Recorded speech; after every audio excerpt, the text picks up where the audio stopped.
Hey guys, tonight we are talking about secret love, also known as the art of disappearing so completely that even death couldn't find you out. And I want to be upfront with you right now. This is going to be one of those episodes where the history is quiet, not dramatic, not loud, not the kind where there are trials and headlines, and someone gets burned at the stake so at least the record shows they existed. This is the other kind, the kind where women loved each other for decades, buried each other with their own hands, and left behind almost nothing. A few letters in a drawer, a will that a nephew contested, a grave with two names that the local historical society describes, very carefully, as close companions. This is the history of women who were so good at hiding that hiding became a life, and the life somehow was also a love story. We are talking tonight about the women who loved in secret and died before anyone found out. Which means we are also talking about what it costs to love that way, what it does to a body, a mind, a kitchen table where two women eat dinner together every night for 40 years and never once say the word for what they are. We are talking about the architecture of a secret, how you build one, how you live inside it, how, if you are very careful and very lucky, you die inside it too, with the person you love still holding your hand. In the era of the kept secret, love was not a feeling. It was a construction project, and you were the only contractor. Let's start at the beginning, not the beginning of lesbian history, because that goes back further than recorded time, and we have covered that in other episodes. The beginning of the specific phenomenon we are discussing tonight, which is the cultivated, deliberate, lifelong concealment of a female same-sex partnership.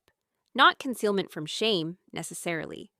Or not only from shame, but concealment as a survival strategy, as a form of architecture, as the only way to have the thing you wanted and also stay alive, solvent, and out of an institution. The baseline you need to understand is this. For most of Western history, women did not have independent legal existence in any meaningful sense. You were your father's daughter until you became your husband's wife. If you were neither, you were your brother's problem, or your employer's property, or the parish's burden. The category of woman who lives with another woman and answers to no man was not a recognized legal or social unit. It was a suspicious arrangement. It was something neighbors talked about. It was, depending on the century and the country, something that could get you examined by a doctor, committed to a hospital, or simply erased from the social fabric so thoroughly that you couldn't hold a job, rent a room, or cash a check. So the women we are talking about tonight worked with what they had. They built covers, they built explanations, they built entire second selves that walked around in the world being comprehensible to everyone while the real self stayed home, stayed quiet, stayed close to the woman she loved. They became spinsters and companions and cousins and landladies and dear friends and lady lodgers and eccentric aunts and dedicated nurses. They became every category that was available to women who did not marry men, and they used those categories like scaffolding. And inside the scaffolding, they built a life. In the era before the word existed, love between women was not invisible. It was deliberately, painstakingly made to look like something else. Now, the something else mattered, because the something else was not random. Women who loved women across centuries were extraordinarily creative and consistent in the covers they chose. And when you look at those covers together, you start to see a pattern. You start to see a shared language, a set of tools that got passed down not through formal instruction, but through observation, through intuition, through the simple fact that when you are looking for a way to survive, you notice the women who are already surviving and you take notes. The most common cover, across centuries and cultures and class lines, was the companion, the female companion. This was a recognized social role with a long and completely legitimate history. Wealthy women had companions. Widows had companions. Unmarried ladies of a certain age and class had companions who traveled with them and lived with them and ate at their table and shared, in many documented cases, their bed. The companion was a fixture. She was furniture. She was so normal and so expected and so thoroughly unremarkable that she functioned as the perfect camouflage for a love that was none of those things. You have to picture what this looked like from the outside. Two women, established in a household, managing their affairs, attending church, calling on neighbors, receiving callers. One of them might be slightly wealthier, slightly older, slightly more socially prominent. The other is her companion, her dear friend, her indispensable Miss So-and-so. They do everything together. They are never apart. They have been together for 20, 30, 40 years. The neighbors find it charming. The vicar finds it admirable. The nephews, circling at a distance, find it financially inconvenient, but socially unremarkable. Nobody asks questions. Nobody needs to. The cover is so good it doesn't even look like a cover. It looks like two ladies living sensibly. In the era of the companion, intimacy between women was not suspicious. It was expected. It was the most brilliant sleight of hand in the history of romance. But here is where it gets complicated. And here is where the weight of the secret starts to show. Because the companion relationship was recognized and accepted, yes, but it was accepted on very specific terms. The companion was subordinate. She was dependent. She was not legally or socially an equal partner. She was staff, or near enough to staff, that the distinction barely mattered. And this meant that the women who used this cover had to live, every day, inside a fiction about the nature of their relationship. They had to perform a hierarchy that didn't exist or existed only on paper, because the alternative was to admit that they were equals, partners, two halves of something that had a name nobody was allowed to say. Think about what that costs over 40 years. Think about the dinner parties where one of them serves and one of them sits. Think about the letters they wrote to outside parties, where one of them is always referred to as my companion, miss, rather than anything true. Think about the legal documents, the wills, the property arrangements, all the administrative machinery of a shared life that had to be written in a language that describes something else. Think about introducing the person you have loved for 3 decades as your companion, your friend, your dear Miss So-and-so, and watching her face as she accepts that description one more time, in front of one more room full of people, because this is the deal you made and you are both keeping it. The secret was not just about hiding from the world. It was about the performance you put on for each other, constantly, because the performance never had an intermission. And then one of them got sick. This is the part of the story that histories almost never tell, because it is too quiet, too domestic, too small to make the record. But it is the part that I think about the most. One of them got sick, and the other one nursed her, with everything she had, with the kind of care that has no name other than love.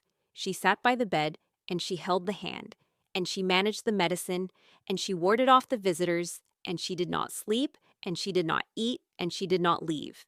Because the person in the bed was her person, the only person, the person she had built an entire alternate life around, and she was not going anywhere.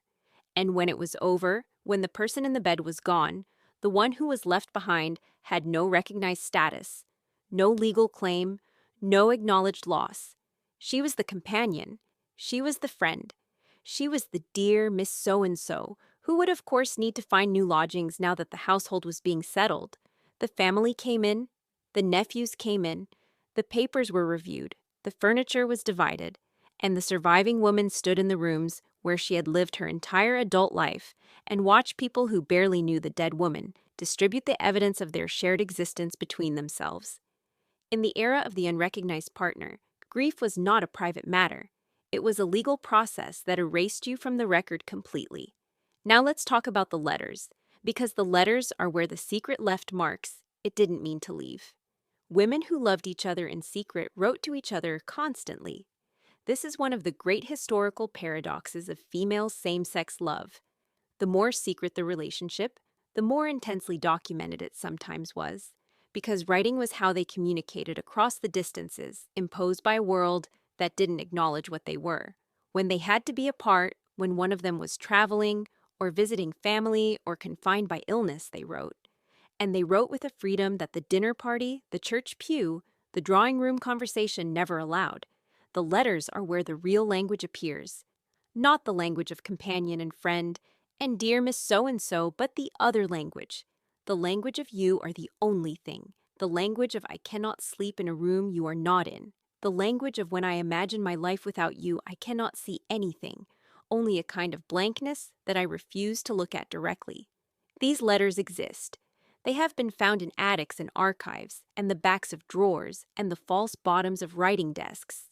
They have been found by descendants who didn't know what they were looking at, and by historians who did, and by the kind of dedicated amateur researcher who notices that these two women's letters to each other sound nothing like their letters to anyone else. Some of those letters were destroyed by the recipients themselves. This is a fact that should sit with you for a moment. Women who received letters that were true burned them, because the truth was a liability, because the paper was evidence, because someday someone would go through their things, and the things needed to tell the right story, and the right story was not this one. So they burned the most real thing anyone had ever said to them. And they wrote back in careful language. And they kept the careful letters because the careful letters were safe. You are building a love story out of the letters they didn't burn, which means you are building a love story out of what was careful enough to survive. In the era of the careful letter, love was not expressed, it was edited. And the editing was an act of survival that also made a hole in the record that can never be completely filled. There is another category of woman we need to talk about, and this is the category that operates at the other end of the social scale, because secrecy looked different depending on what you had. Working-class women who loved women did not have companions and drawing rooms, and the comfortable invisibility of an acceptable social role. They had factories and lodging houses and the complicated geography of women's labor, which threw women together in close quarters and close relationships, and gave them both more physical proximity and far less social protection. Working women who loved women often lived together out of economic necessity, which was its own cover story, and also sometimes genuinely true, because economic necessity and love are not mutually exclusive and often arrive together in the same person. You needed someone to share the rent. You found someone, you discovered, somewhere between the second month and the second year, that you also needed her in all the ways that had nothing to do with rent. And now you have a situation that is both practical and total, both mundane and the most important thing that has ever happened to you. And the best you can do is keep calling it practical. These women left even fewer records than their wealthier counterparts. They did not write long letters full of carefully edited feeling. They did not have estates to will to each other, or households to manage, or the kind of long, continuous domestic life that generates paperwork. What they had were the memories of the people around them. Neighbors and co-workers and landladies who sometimes remembered, decades later, that those two women on the second floor were always together, always. That when one of them was sick, the other one didn't go to work. That when they were happy, you could hear it through the ceiling, laughing, at hours when working women should have been sleeping. That when one of them died, the other one was so diminished, you almost didn't recognize her. She used to fill up the whole room, that one. After, she was like a partial person, like someone had taken her away in sections. This is the history that lives in the memories of people who didn't know they were witnessing history. The second-hand account, decades later, filtered through time and interpretation, and the questioner's own assumptions. It is not a clean record. It is barely a record at all, but it is something. And in the history of women who loved in secret, something is more than you usually get. In the era of the shared room, love between working women was not scandalous. It was invisible, which was in many ways the more complete erasure. Let me talk to you for a moment about the specific experience of the secret over time. Because there is a version of this story where you hear, they kept their love secret, and you imagine a kind of sustained, grinding misery, a lifetime of deprivation. And I don't want to lie to you, because there was absolutely deprivation, and there was absolutely misery. And we are going to talk about that with full honesty, but the picture is more complicated than that. And the complication matters. For many women, the secret was not experienced as a wound every single day. It was experienced as a condition, a climate. The way someone who lives in a cold country does not grieve the cold every morning, but simply builds their life with the cold in mind. Heavier doors, thicker walls, a particular relationship with fire. The secret was the climate in which their love existed, and they built accordingly. They built a life that was warmer on the inside than it appeared from the outside. They built rituals and private languages, and a whole interior landscape of shared reference that was invisible to everyone else, but completely legible to each other. There is something in this that I think we underestimate when we approach this history with only modern frameworks. We come in looking for the tragedy, and the tragedy is real, but we sometimes miss the thing that was also there, the intimacy that secrecy accidentally produces. When you cannot perform your love publicly, you perform it privately. Every moment of acknowledgement is intentional. Every touch, every look, every word that is true rather than careful, is chosen, is deliberate, is a small act of courage that both of you recognize because you are both doing it simultaneously. The private world becomes very rich because it is the only world where you can actually be yourselves. This does not make the concealment okay. This is not an argument that the secret was fine. The secret was a cage, and it was built by a society that refused to make room for what these women were. But inside the cage, these women did extraordinary things with the space available, and that is also part of the history. The endurance is part of the history. The creativity is part of the history. The way they loved each other with every tool they had, inside every constraint that was placed on them, is part of the history. In the era of the interior life, love was not a public declaration. It was a private architecture, and the women who built it were among the most skilled builders who ever lived. But the dying, we have to talk about the dying, because the title of this episode is not about how they lived, it's about how they died, before anyone found out. And that phrase, before anyone found out, carries inside it the whole weight of what the secret ultimately cost. Most of these women died in the ordinary ways that people died in their respective centuries: illness, age, the slow mechanical failure of a body that has lasted as long as it intended to. They died in the beds of the households they shared. They died with, in many cases, the woman they loved sitting next to them, because even in death, the companion could be present without raising questions. The companion was always there. The companion sitting by the deathbed was not remarkable. It was appropriate. It was kind. What came after was where the secret did its final, most definitive work. The will, the estate, the papers and the letters and the objects and the household that two people had built together over decades, now subject to the legal and social mechanisms of a world that had never acknowledged the partnership that created it. In many cases, women tried to protect each other through their wills. They left each other property, they left each other money, they left each other, in careful legal language, the things that mattered most. And in many cases, those wills were challenged, contested by family members who had been largely absent from the actual life, but were very present at the actual death, contested on grounds of undue influence, of mental incapacity, of the suspicious overgenerosity, of a woman who had left rather too much to her companion and rather too little to her blood. These contests were often successful. The surviving woman, already without legal standing, already grieving in a language nobody around her understood, found herself also materially stripped. The house, gone. The furniture, distributed. The letters, if they hadn't been burned already, now in the hands of people who would either not understand them or understand them too well and destroy them on that basis. The evidence of a lifetime, dispersed. And she was left with what she had started with, herself and the secret, and the knowledge of what had been real, which was now hers alone to carry. In the era of the contested will, inheritance was not the transfer of property. It was the final audit of a relationship the law had never agreed to recognize. And the women left behind paid the bill with everything they had remaining. We are talking about the women who loved in secret and died before anyone found out. And we need to sit with what that sentence actually means. Not the romantic version of it, not the tragic poeticized version, where secrecy becomes beautiful because someone writes a novel about it later. The operational version, the daily version, the version where you wake up every morning and do the math again, calculating how much of yourself you can afford to show today. And the answer is the same as it was yesterday, which is not much. This is not a story about one woman. It is a story about a structure, a system of concealment so total, so normalized, so deeply embedded in the architecture of ordinary life that the women inside it often could not see the walls. They just knew they could not walk through them, and they organized their entire existence around that knowledge. In the era of compulsory concealment, secrecy was not a choice. It was the job.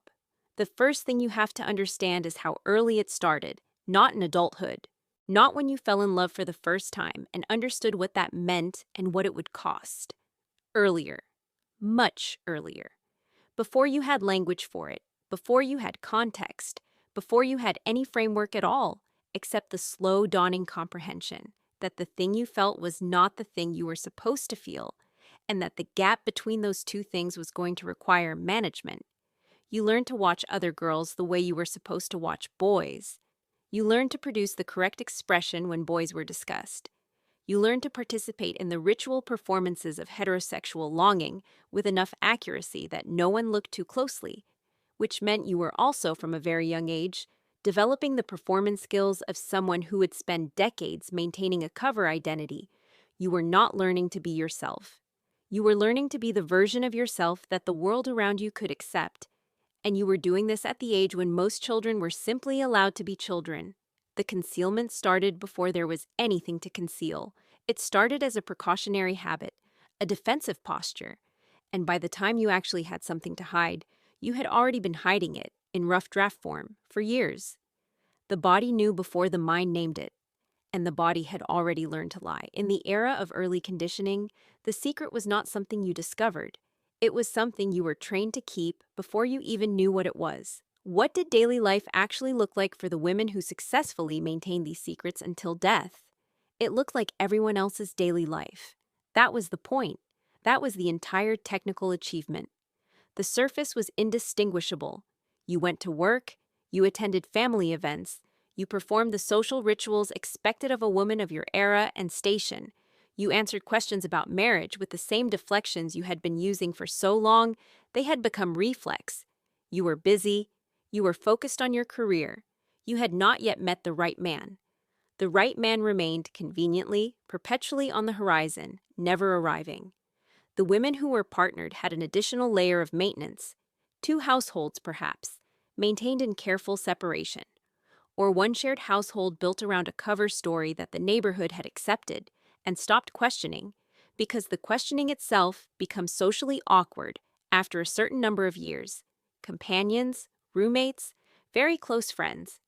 The language of minimization so thoroughly domesticated that even the women using it sometimes caught themselves believing it in moments of exhaustion before they remembered what they actually knew about their own lives. The logistics were real. The practical management of a secret life was actual labor, unmeasured and unpaid, performed in addition to all the other labor required to exist as a woman in any given historical era. You were managing the story while also managing the life. You were editing in real time. You were tracking who knew what, who suspected what, who could be trusted with which piece of the truth, and you were doing this continuously, without days off, without the relief of ever fully putting it down. In the era of managed appearances, your life was not simply your life. It was your life plus the full-time job of explaining your life in acceptable terms to everyone around you. There is a specific kind of exhaustion that comes from this kind of long-term concealment, and it is different from regular fatigue. Regular fatigue comes from exertion. This fatigue comes from vigilance, from the permanent state of alertness required to maintain a lie that is not even really a lie, because the thing you are hiding is true. It is the truest thing about you, but it must be packaged as absence, as non-information, as the blank space where a husband would have been if you had been a different kind of woman. Historians and psychologists who have studied testimony from women of previous eras, women who later came out in old age or whose letters were discovered after death, describe a consistent pattern. The concealment did not get easier with practice. It got more habitual, which is not the same thing. Habitual means you no longer had to consciously construct the lie each time. It had automated. But the cost of that automation was a kind of internal fragmentation, a splitting, where the true self and the performed self operated in parallel, and the line between them became, over decades, increasingly hard to locate. Some women described losing access to their own feelings, not losing the feelings, but losing the ability to feel them fully, because full feeling was dangerous. If you let yourself feel how much you loved her, you might show it. If you showed it, someone might see. The regulation of affect became so constant, so ingrained, that affect itself became muted.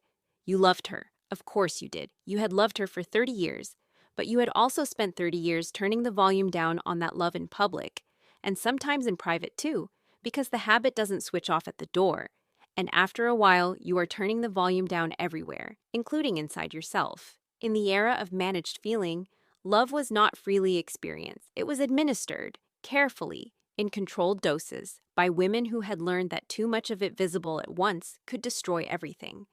The people who almost found out are their own category, because the secret did not exist in a vacuum. It existed around witnesses, around people who were close enough to see the seams if they looked, and some of them did look, and some of them saw something.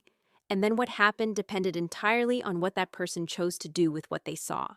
Sometimes it was a sister, a mother, a close friend from before, someone who had known you long enough to notice the pattern, to observe that the roommate was not quite a roommate, that the friendship was not quite a friendship, that you became a different person in this other woman's presence in a way that had no innocent explanation. And sometimes that person carried what they knew in silence. Sometimes they said something oblique and deniable, and you both understood what had been communicated, and then you both agreed, without words, never to speak of it again. The conspiracy of silence was not always hostile. Sometimes it was the most loving thing a family member could offer, the gift of pretending not to see. Other times someone saw and was hostile, and the threat was real and had to be managed. The subtle shift in someone's behavior toward you, the withdrawal of warmth, the look that said, "I know something, and I am deciding what to do about it." You had to assess that look correctly. You had to determine whether the threat was active or dormant, whether it needed to be addressed or could be outlasted, whether the relationship needed to be sacrificed to protect the secret or could be salvaged with enough strategic misdirection. This is what people mean when they say the closet is a survival strategy, not metaphorically, literally. The assessment of threat levels, the management of witnesses, the decisions made under real social and sometimes legal pressure, these were survival calculations, and the women making them were not being cowardly. They were being rational. In the era of witness secrets, the people who almost found out were not innocent bystanders. They were variables in a risk calculation that you were running every day without stopping for the rest of your life. We should talk about the love itself, because the focus on concealment can make it sound like the relationship was only a burden. It was not only a burden. The love was real. The joy was real. The specific texture of a life built alongside another woman, in whatever form that life could take given the constraints, was real and was sustaining in ways that made the entire cost of the concealment worth calculating as a trade. You paid a price, but you had something to pay for. The private world that two women built inside the secret was often the most genuine world either of them inhabited, the one place where the performance stopped, where you could be the version of yourself that existed before the training, before the deflections, before the managed affect, and the edited story, where she knew who you were without explanation or apology, where you knew who she was, and where that mutual knowledge was the entire foundation of the relationship because it was all you had. No legal recognition, no social acknowledgement, nothing but the fact that you both knew, and that knowing was its own country. Letters from this period, where they survived, describe domestic intimacy with an intensity that is almost jarring against the context of concealment. The specific gravity of an ordinary evening together, the weight of small things, the way her presence in a room changed the room, women writing to each other about decades of shared life in language that is so unguarded, so completely free of the performance they maintained everywhere else, that the contrast is stunning. This is who they were. This is what they kept hidden. Not shameful. The opposite of shameful. So precious they could not afford to let the world near it. In the era of private truth, the secret life was not the lesser life. It was the real one. Everything else was the performance. The love was the substance. What happened at the end of life is where the shape of the whole thing becomes fully visible, because at the end, the calculations shifted. The concerns about professional survival, social standing, family peace, most of those receded. What remained were the existential ones. The questions about legacy, about what would survive you, about whether the truest part of your life would be acknowledged or erased, and by whom, and under what circumstance. For some women, the approach of death produced a kind of loosening. The management that had been so automatic for so long began to feel less urgently necessary. What exactly were you protecting now? The job was ending. The social world that had required the performance was shrinking as contemporaries died off or became irrelevant. Some women came out quietly to one person. A niece who seemed safe, a younger friend, sometimes to the partner, finally using the actual words, after decades of a relationship conducted entirely in the vocabulary of euphemism. I loved you, not like a friend. You know that. She knew that, but it was said. Other women maintained the performance until the very last moment. Not because they had no choice at that point, but because the performance had become structural, load-bearing, the thing that the entire architecture of the constructed life was built around, and dismantling it would have required a confession so large, in the time available, that it felt impossible. So they continued, the deathbed conversation that danced around the actual subject. The partner present, but described as a friend, even to the hospice nurse, even to the priest, even in those final hours when precision might have been possible. And then the death itself, the moment after which you cannot revise anything, cannot clarify, cannot step forward and say, "This is who she was, let the record show." After that moment, the secret belongs to the survivors, which is its own complicated inheritance. In the era of the final performance, death was not the end of the concealment. It was sometimes its culmination. The last act of a role played so long and so completely that it continued past the performer's ability to stop it. The question of whether anyone suspected and simply did not say is one that research into this history keeps encountering. The conclusion, consistently, is that more people knew than the concealed women believed. Not knew in the explicit sense, knew in the ambient sense, the texture of a household, the quality of a friendship, the way two women functioned as a social unit in ways that were observably different from the dynamics of ordinary female friendship. Neighbors saw, family members inferred, co-workers connected dots. What kept the secret was not that no one knew. It was that everyone who knew had their own reasons to maintain the fiction. Families did not want the embarrassment. Neighbors did not want the conflict. Institutions did not want the complication. The social consensus around not naming the thing was, in its own way, as powerful as the individual effort to conceal it. It was a collective performance, not a solo one. Everyone agreed to look at the space where the truth was and to see nothing, because naming it would require all of them to do something about it, and most of them preferred not to. This means that the isolation of the secret was, to some extent, illusory. You believed yourself alone in your concealment. You believed the world around you was entirely oblivious to what you were, and the world around you, some portion of it, knew or strongly suspected, and was simply pretending alongside you for its own reasons. You were both performing. The audience was also performing. The entire social arrangement was a coordinated fiction maintained by all parties who found the fiction more convenient than the truth. In the era of collective pretense, your secret was not just yours. It was a shared project that the world around you was also invested in maintaining, for entirely different reasons, none of which had anything to do with protecting you. The documentation problem is where this history becomes a historian's specific nightmare, because the women who successfully kept the secret until death, by definition, left the least evidence. The letters were burned. The diaries were edited or destroyed by the women themselves in anticipation of exactly the circumstances that would follow their deaths.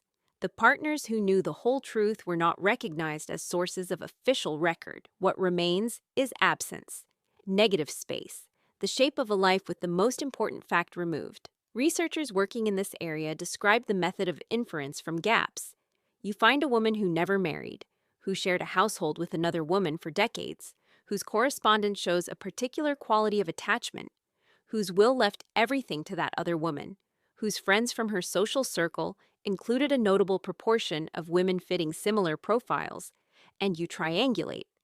You cannot say with certainty. You can say, the preponderance of the available evidence is consistent with, and then you write it up carefully, and someone publishes it, and someone else writes a response, arguing that close female friendship in the historical period has been mischaracterized by presentist assumptions. And the argument continues, and the woman herself is long past being able to settle it. The burning of letters was not irrational behavior. It was a completely rational act performed by women who understood exactly what the letters contained, and what would be done with that content by people who did not love them. You burned what you could burn. You hoped what you could not burn would be misread or overlooked. You counted on the willingness of future strangers to see nothing, which was, as we have established, actually a fairly reliable bet. People had been not seeing this thing your entire life. Why would they start seeing it after you were gone? In the era of strategic destruction, the archive was not incomplete by accident. It was incomplete by design, by desperate, rational, heartbreaking design. Not almost, actually. In a lot of cases, completely. The women we are discussing tonight are the ones who succeeded, who loved someone, kept it hidden, and died before anyone with a pen and a grudge could write it down correctly. They are the gaps in the record, the suspiciously empty boxes, the biographies where the chapter on personal life is somehow 3 pages long covering 40 years. You have heard of some of them, maybe. You have not heard the real version of most of them. That is the whole point. We are going to move slowly through this tonight because these women deserve the time. And because this is a sleep video, and you are allowed to let this wash over you. You do not have to memorize it. You do not have to take notes. You just have to lie there and understand that this happened, that it was enormous, and that it was almost invisible. Almost. Let us start with what secret love actually looked like on the ground, because the word secret implies something furtive and ashamed. And that is only half right. Some of it was ashamed. Some of it was furtive in the way that anything precious gets protected. You do not leave your most valuable thing sitting in the open. You put it somewhere safe. For a lot of women loving women across the 18th, 19th, and early 20th centuries, secrecy was not about shame. It was about architecture. You built a life that could hold the thing you loved and still stand up to inspection from the outside.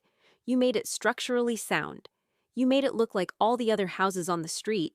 The architecture had names. Romantic friendship was one of them. Boston marriage was another. Devoted companion, lifelong confidant, inseparable friend. These were the official terms, the terms that appeared in obituaries and letters of condolence, and the polite conversation of people who were either genuinely confused or performing confusion with extraordinary discipline. The terms functioned as a kind of zoning law. Inside them, you could build almost anything. 2 women could live together for 50 years, share a bed, share finances, share a life in every meaningful sense, and as long as the outside of the house said devoted companion, the inspectors kept moving. What made it work was the period's genuine investment in the idea of female friendship as something elevated and pure. The Victorians in particular had constructed an entire emotional philosophy around women's capacity for deep, spiritual, non-physical bonds with each other. This was convenient.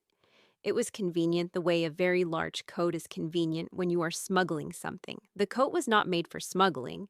The coat was made to keep people warm, but if the coat fits over what you are carrying and the person at the door doesn't look too hard, you walk through. In the 18th and 19th centuries, loving in secret was not shameful behavior. It was structural engineering. Now here's the part that gets specific.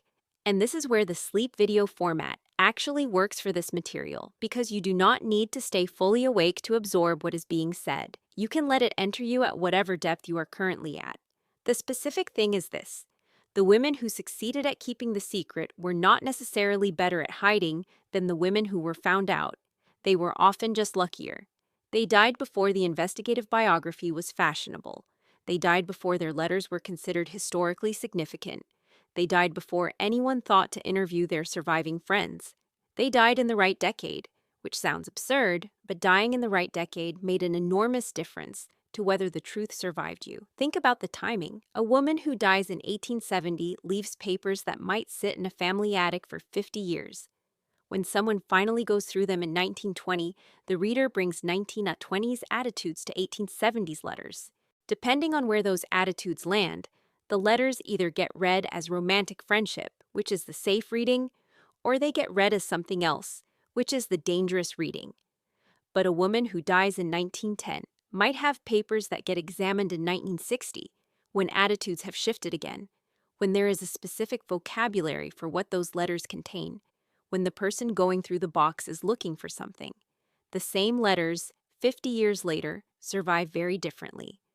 The women who loved in secret and died before anyone found out had one thing most of them could not have known they had: timing.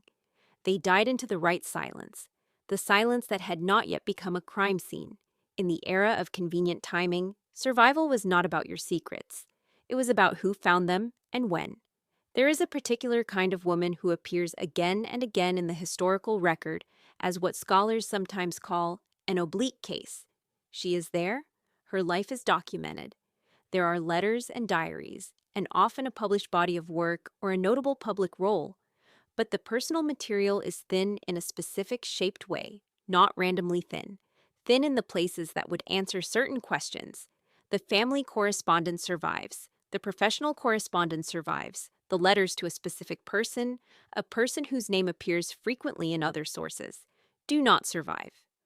Or they survive, but only from one direction. You have the letters received, but not the letters sent.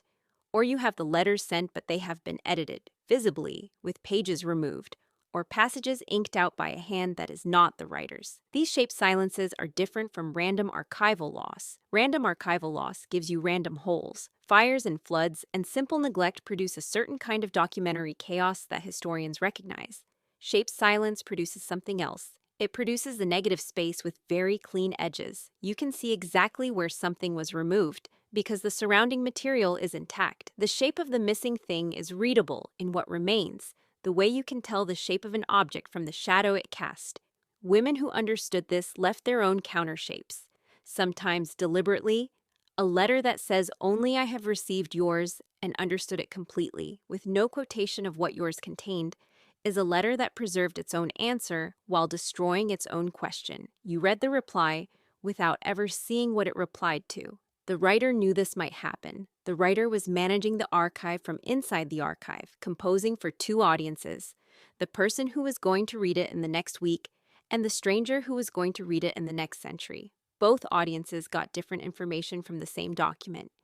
In the era of the shaped silence, the archive was not a record of what happened. It was a record of what the writer was willing to let survive. Let us talk about death specifically, because this is a sleep video, and death is a comfortable subject for sleep videos, which is its own kind of dark comedy. Death is where the secret either held or broke, and the mechanics of how it broke or held are specific and worth understanding. When a woman who had loved secretly died, several things happened in close succession. The household was open to family, papers were sorted, correspondence was reviewed by people whose relationship to the dead woman ranged from loving to politely hostile to completely indifferent. The woman who had shared her life, if there was one, was frequently not the person with legal authority over any of this. She was not the widow. She was the companion, the friend, the person whose grief was real and total, and had no official name and no legal standing. She could be, and often was, removed from the house while the family sorted through the evidence of her own life with the woman she had loved. Picture that for a moment if you are still awake enough to picture anything. You have lived with someone for 30 years. You know every letter in that house. You know what certain letters contain.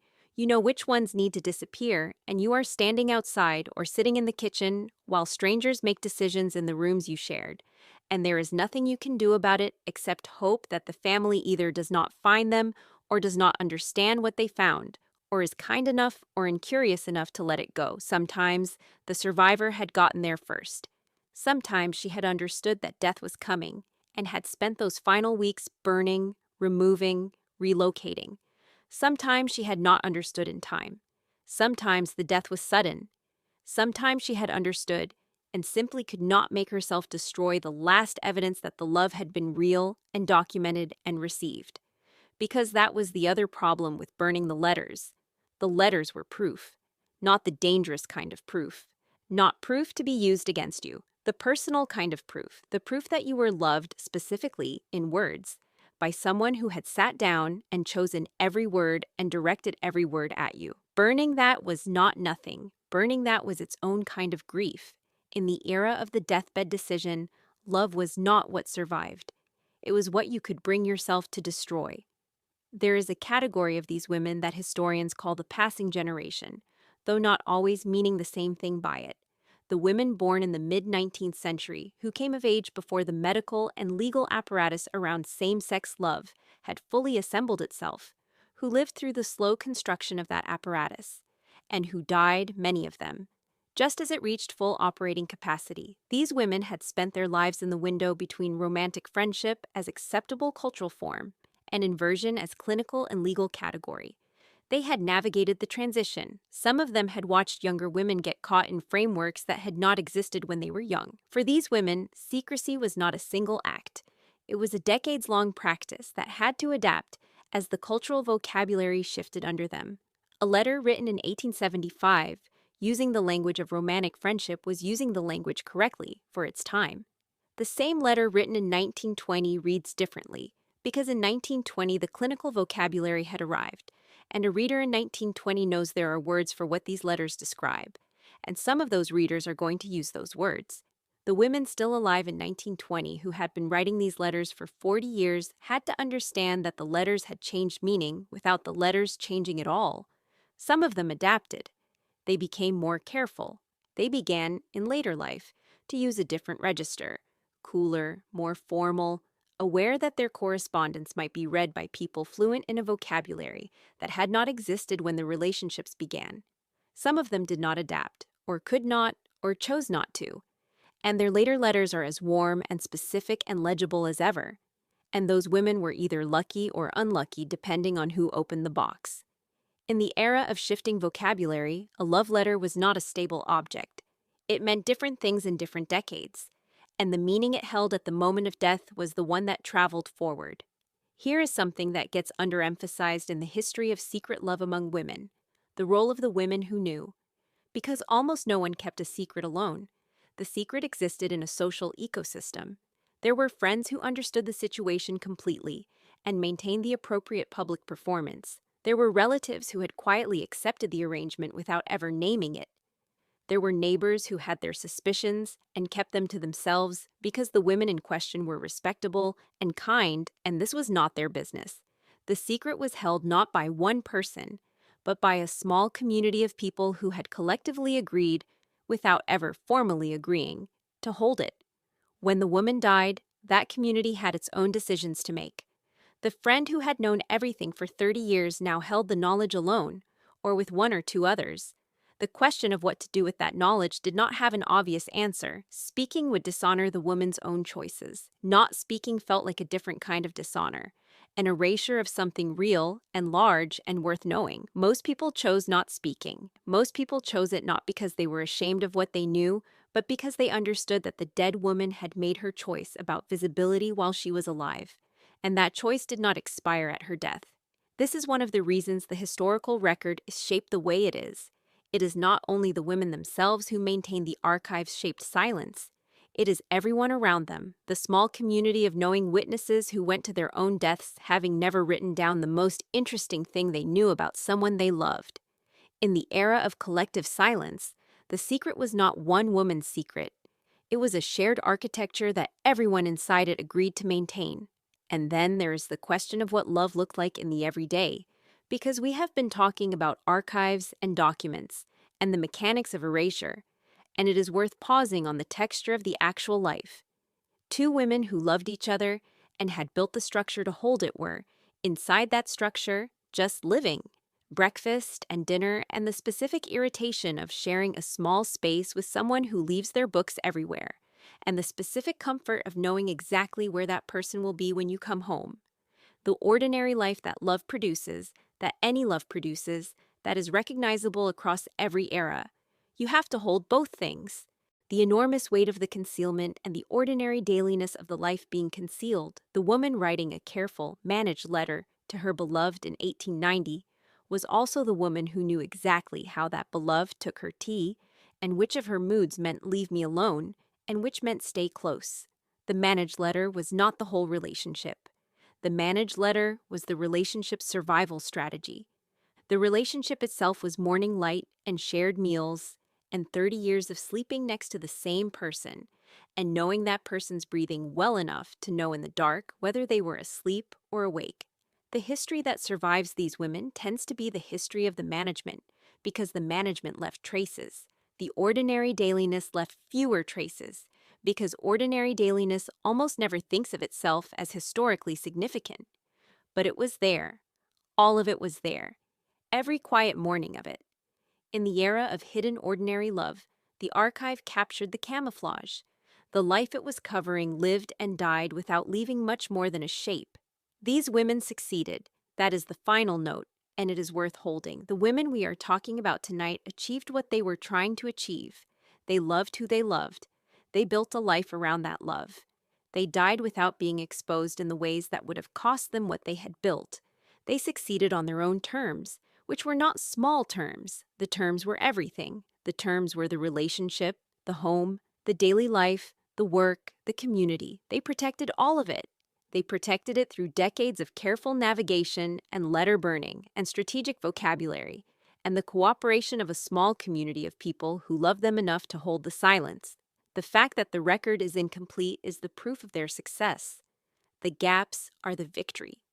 Every missing letter, every inked-out passage, every box that arrived at the archive with its most important contents already gone, that is evidence of a woman who understood the stakes and managed them correctly. It is not a failure of history. It is a successful act of self-preservation that history has only partially reversed. What we are left with is enough to understand the shape of the thing, not the letters maybe, but the outline, not the words spoken in private, but the fact that private words were spoken, in great volume, over many years, by women who loved each other and chose to keep that love theirs. Theirs first, before it was history's. Theirs first, before it was anyone else's language or anyone else's category or anyone else's decision about what it meant. They got to love in their own terms, in their own time, and they died before anyone could take that away from them. That is a specific kind of luck. It is also, depending on how you hold it, a specific kind of power. In the era of strategic disappearance, secrecy was not a failure of the system. It was the system. And survival meant learning to live inside it, one carefully managed silence at a time. And so we leave these women here, resting in the quiet that history always becomes. If you are still with us, let yourself settle in a little deeper now. The screen is going dark, but the voice stays. There are more stories ahead tonight.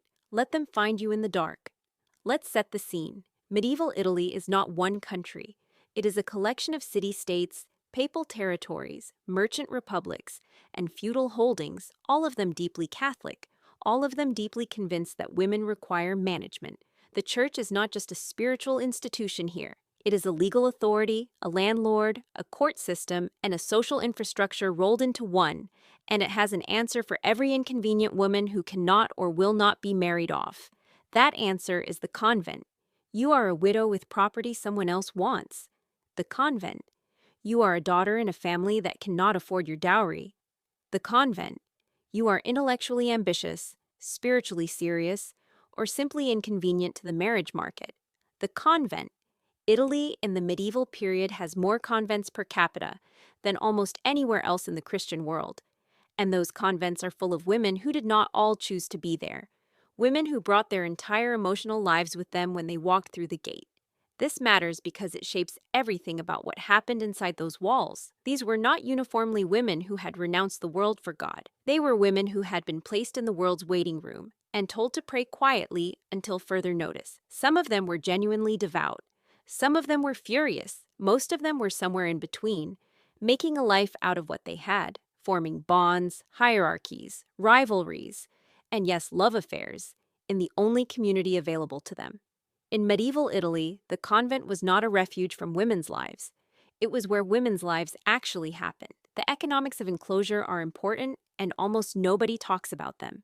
A medieval Italian family sending a daughter to a convent paid an entry fee called a dowry oblata, which was considerably cheaper than a marriage dowry, but still significant. What they got in return was a daughter who was spiritually managed, legally removed from inheritance complications, and permanently housed. What the daughter got was a cell, a schedule, and approximately 60 to 300 other women depending on the size of the house. The larger convents in Florence, Venice, Milan, and Bologna were not small, quiet places.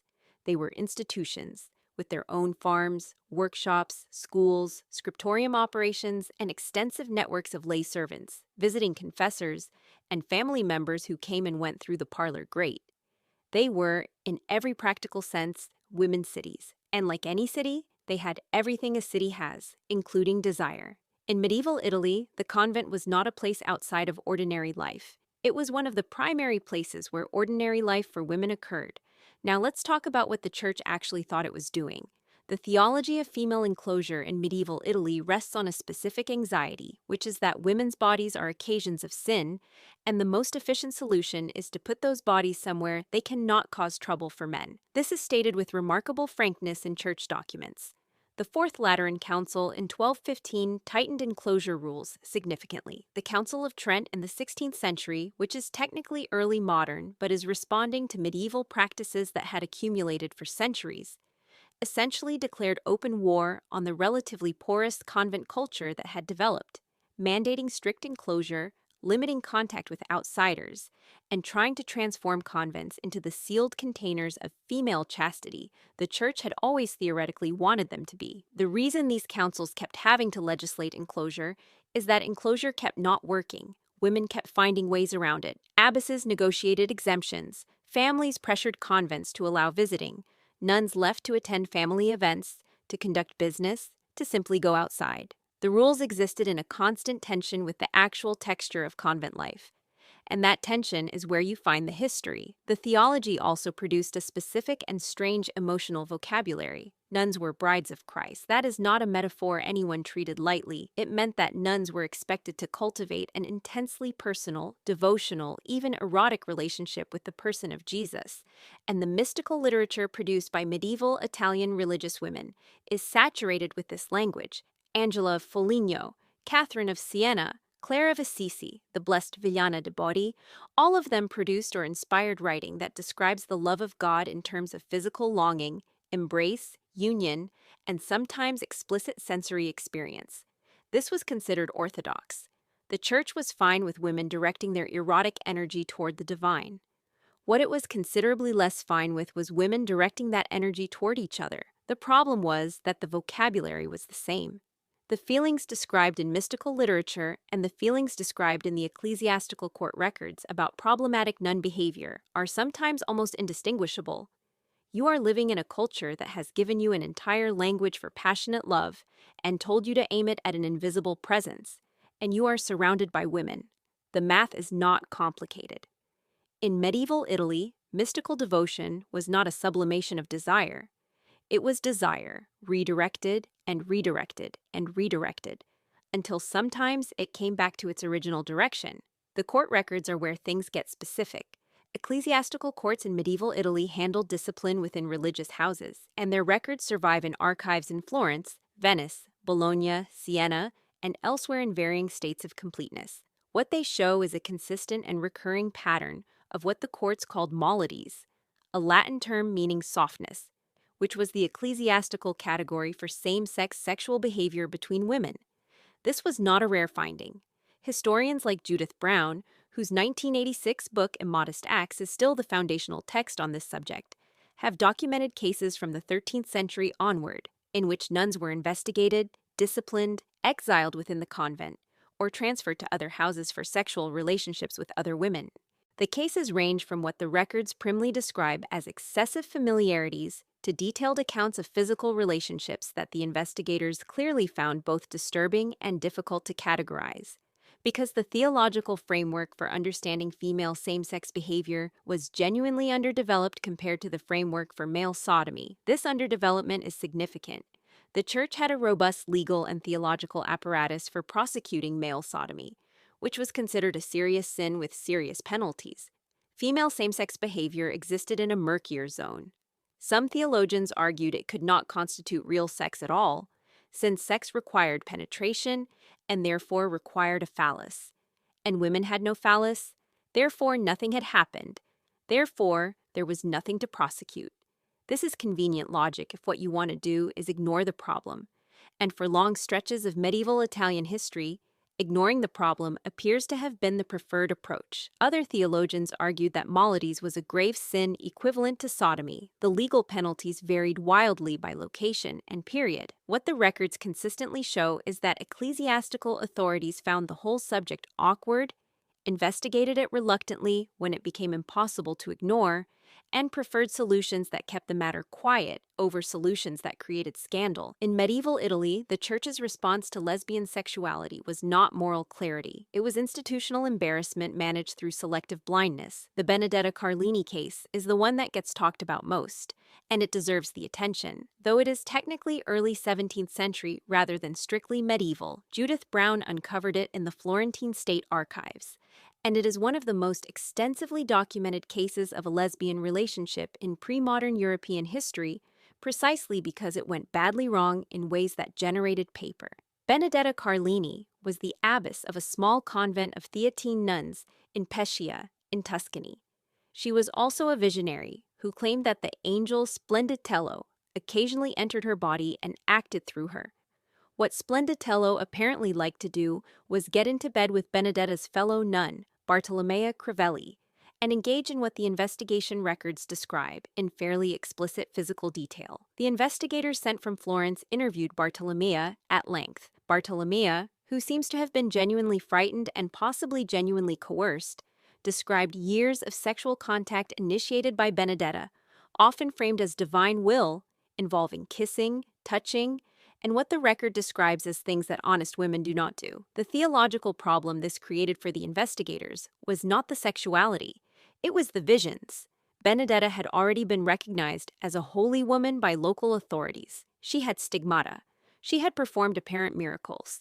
The investigation was initially triggered not by the sexual relationship, but by questions about whether her mystical experiences were genuine or diabolical. And the sexual relationship emerged as one piece of evidence that something was wrong. This is the dynamic that makes the Carlini case so revealing about how the medieval and early modern church thought about these things. The female same-sex relationship is framed as evidence of spiritual corruption rather than as a crime in its own right. It becomes legible to the investigators as demonic interference, because that is a category they have. Woman loving woman as its own thing, as a simple human desire, is harder for them to see, and so they keep translating it into something else, something they have a framework for, even when that framework does not quite fit. In that era, female same-sex sexuality was not seen as a thing women did. It was seen as something that happened to women, through sin, through demons, through the corruption of devotion, through anything except ordinary human desire. Let's go back earlier and talk about the texture of daily life, because the court cases represent the moments when things went wrong, and you cannot understand the wrong without understanding the ordinary. A medieval Italian convent runs on a schedule called the Divine Office, a series of prayer services spread across the day and night, from matins before dawn through compline at bedtime. This schedule means that you are constantly around the same women, sleeping in a dormitory or cells close together, eating together in a refectory, working together in whatever the convent's primary economic activity is, praying together in the choir. The physical intimacy of this life is hard to overstate. You help each other dress. You share a brazier for warmth in winter because the cells are cold. You do another nun's hair. You nurse her when she is sick. You wash her hands before the office. You sit next to her in choir for 20 years. The emotional and physical closeness that develops in this environment is not surprising or anomalous. It is the inevitable product of the structure. Medieval convents also had explicit hierarchies of affection that were institutionally recognized. The relationship between an older nun and a younger one, a novice mistress and her charge, was expected to be close, nurturing, and emotionally significant. These relationships were considered spiritually valuable, modeling the care of the soul, and they were given names and formal recognition within the community. What they were not supposed to become was romantic or sexual, but the line between deep spiritual friendship and something else was not always clear in practice. And the convent's own emotional cultures sometimes pushed in directions the rule did not intend. You are a young woman placed in a convent at age 12 or 13, as many were. The woman who teaches you everything you know about your new life, who shapes your spiritual formation, who holds your head when you are homesick and frightened, is one specific older nun who has been assigned to love you in a carefully specified way. The love is real. The question of what kind of love it is one the rule does not always answer clearly enough. In medieval Italy, the novice-mistress relationship was not a safeguard against inappropriate attachment. It was structurally an invitation to it. The communities also had explicit social structures around what historians call particular friendships, the medieval term for close exclusive bonds between two members of a religious community. Particular friendships were officially discouraged by almost every monastic rule. The community was supposed to love all its members equally, without excessive attachment to any one person. In practice, particular friendships were everywhere. They appear in letters, in wills, in records of nuns requesting to be buried near specific companions, in accounts of none refusing to be transferred to other houses because it would mean separation from a particular friend. The language used to describe these friendships in surviving letters and accounts is often the same language used in secular romance literature: longing, union, incomplete without you, my other half. Historians debate how much of this is rhetorical convention and how much reflects felt experience. And the honest answer is that the distinction may not have been as clear to the women themselves as it is to us trying to categorize it from the outside. The women who wrote these letters were not operating with a modern concept of sexual identity. They were operating with what they had, which was a vocabulary of spiritual love, a vocabulary of friendship, and a set of physical experiences that did not always fit neatly into either. Some of what they had was also the vocabulary of the saints. Female saints in medieval Italian hagiography are frequently described in terms of intense mutual devotion to other women. The relationship between Clare of Assisi and Frances of Assisi gets enormous attention, but Clare's relationships with her sisters in the Order of Poor Ladies were arguably more central to her daily life and spiritual practice.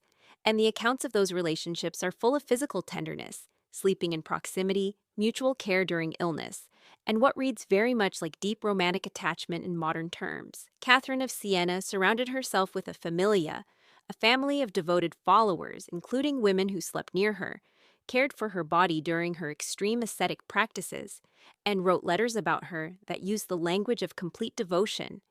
Whether any of this was sexual, in the way we would use that word, is unanswerable. What it is, clearly and undeniably, is women's emotional lives organized around other women, in intensity and exclusivity that the culture recognized as meaningful. In medieval Italy, saintly love between women was not invisible. It was celebrated, as long as it remained legible as something other than what it was. The geography of Italian convent culture matters here. This is not a uniform landscape, but a set of distinct regional cultures, and they handled female religious communities differently. Venice is particularly interesting because Venice had an unusual number of patrician convents, houses where the daughters of the noble class were sent in enormous numbers, because the Venetian marriage market was brutally expensive, and families could only afford to marry off a limited number of daughters. By the 16th century, roughly half of all patrician women in Venice were living in convents, which means convents were not marginal institutions but the primary social world of upper-class Venetian women. These women brought their class culture with them. They had private rooms rather than cells. They entertained visitors in the parlatorio with music, food, and conversation. They maintained fashion, kept pets, hosted theatrical performances.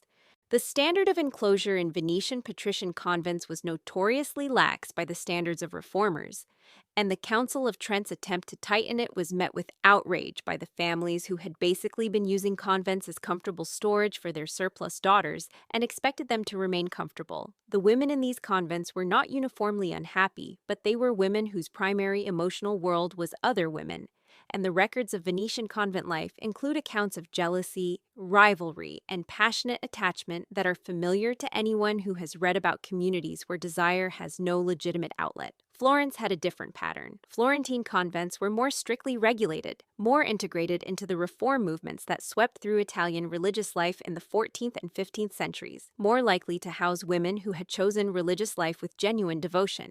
And yet Florence is also the city that produced Benedetta Carlini's archive, that produced some of the most detailed ecclesiastical court records of female same-sex relationships anywhere in Europe. The strict regulation did not prevent the relationships. It just created better paper trails when they were discovered. In medieval Italy, stricter enclosure was not a solution to desire inside convents. It was a producer of evidence that desire existed there.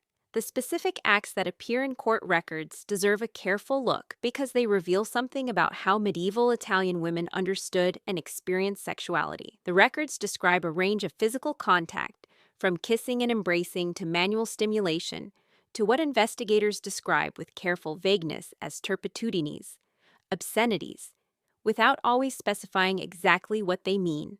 One recurring element in these records is the use of objects, which the investigators found particularly disturbing because it challenged their theological conviction that real sex required a phallus and therefore could not happen between women. Finding evidence that women had found solutions to this theological problem clearly unsettled the investigators more than almost anything else in these records, because it punctured the convenient legal fiction that nothing had actually occurred. The records also show that these relationships were often known to others in the community who did not report them. When investigators asked why other nuns had not come forward, the answers ranged from "we thought it was none of our business" to "we did not think it was serious" to an honest silence that implies the community had simply decided to look the other way. This collective looking the other way is one of the most important things in the record. It suggests that the women living in these communities had their own ethical framework distinct from the official one, that distinguished between relationships that harmed the community and relationships that did not, and that same-sex relationships between consenting community members often fell into the latter category by that framework. The community's willingness to protect its members from outside scrutiny, to absorb the relationship as an internal matter, reflects something significant about how medieval Italian nuns understood their own world. They were not simply applying the church's categories to their own experience. They were living by something more pragmatic, more compassionate, and in some ways more sophisticated. In medieval Italy, convent community loyalty was not obedience to the church's rules. It was protection of a world the church could not fully see or control. The reform movements of the 14th and 15th centuries are crucial for understanding how the official church escalated its attention to this problem. The observant reform movements, which swept through the Franciscan, Dominican, and Augustinian orders in this period, were explicitly concerned with restoring strict enclosure and eliminating the loose practices that had accumulated in unreformed houses. Part of what they were responding to was real financial and administrative corruption. Parts of it was genuine theological concern about laxity. But part of it was also anxiety about exactly the kind of unmonitored female community life that produced intimate relationships. The reformers' prescriptions almost always included stricter enclosure, reduction of visitors, limitation of particular friendships, and increased surveillance through confession, chapter meetings where faults were publicly confessed, and the appointment of external male confessors who reported back to diocesan authorities. The surveillance apparatus the reformers installed was sophisticated and worth understanding. The male confessor was a crucial node in the system. He heard the women's confessions, which meant he was supposed to be informed of any serious sin, including sexual ones. He was also typically an outsider to the community, appointed by the bishop rather than chosen by the nuns, which meant his loyalty was to the church hierarchy rather than to the house. This created a dynamic in which the confessional, which was theoretically a place of private spiritual encounter, became a site of institutional intelligence gathering. Women confessing same-sex relationships to a confessor, committed to reporting to diocesan authorities, were not simply seeking absolution. They were potentially triggering an investigation. Many women clearly understood this and either did not confess these relationships, confessed them in terms vague enough to be ambiguous, or found ways to confess to sympathetic confessors outside the official apparatus. The reformers kept tightening the rules about confession precisely because women kept finding these workarounds. In medieval Italy, the confessional was not a sanctuary of spiritual privacy. It was a surveillance mechanism dressed in spiritual language. The women who are visible in these records are not all victims, and it is important to be clear about that. Some of the nuns involved in documented relationships were abbesses, prioresses, or senior nuns who held significant power within their communities. The power dynamics were not uniform. Some relationships appear to involve genuine mutuality, long-term bonds between women who lived together for decades and clearly chose each other's company. Others involve clearer coercion, particularly in relationships between senior and junior community members, novice mistresses and novices, abbesses, and ordinary nuns. The court records sometimes preserve the voices of the women who felt themselves coerced or manipulated, and those voices deserve to be heard as much as the voices of women describing mutual love. What is also visible in the records is resistance and agency. Women appealed against transfers, ordered to separate them from companions. Women bribed or persuaded investigators to soften their findings. Women wrote letters that they must have known were risky to write because the feeling required expression. Women organized community support for women under investigation. women used the resources available to them, their class connections, their family's political influence, their own institutional positions, to protect themselves and the women they loved from the full force of the ecclesiastical machinery. The history of lesbian nuns in medieval Italy is not only a history of oppression, though oppression is real in it. It is also a history of women navigating oppression with intelligence, solidarity, and considerable determination. In medieval Italy, convent women facing investigation were not passive subjects of church power. They were active agents in a negotiation they understood very well. The class dimension of this history cannot be ignored.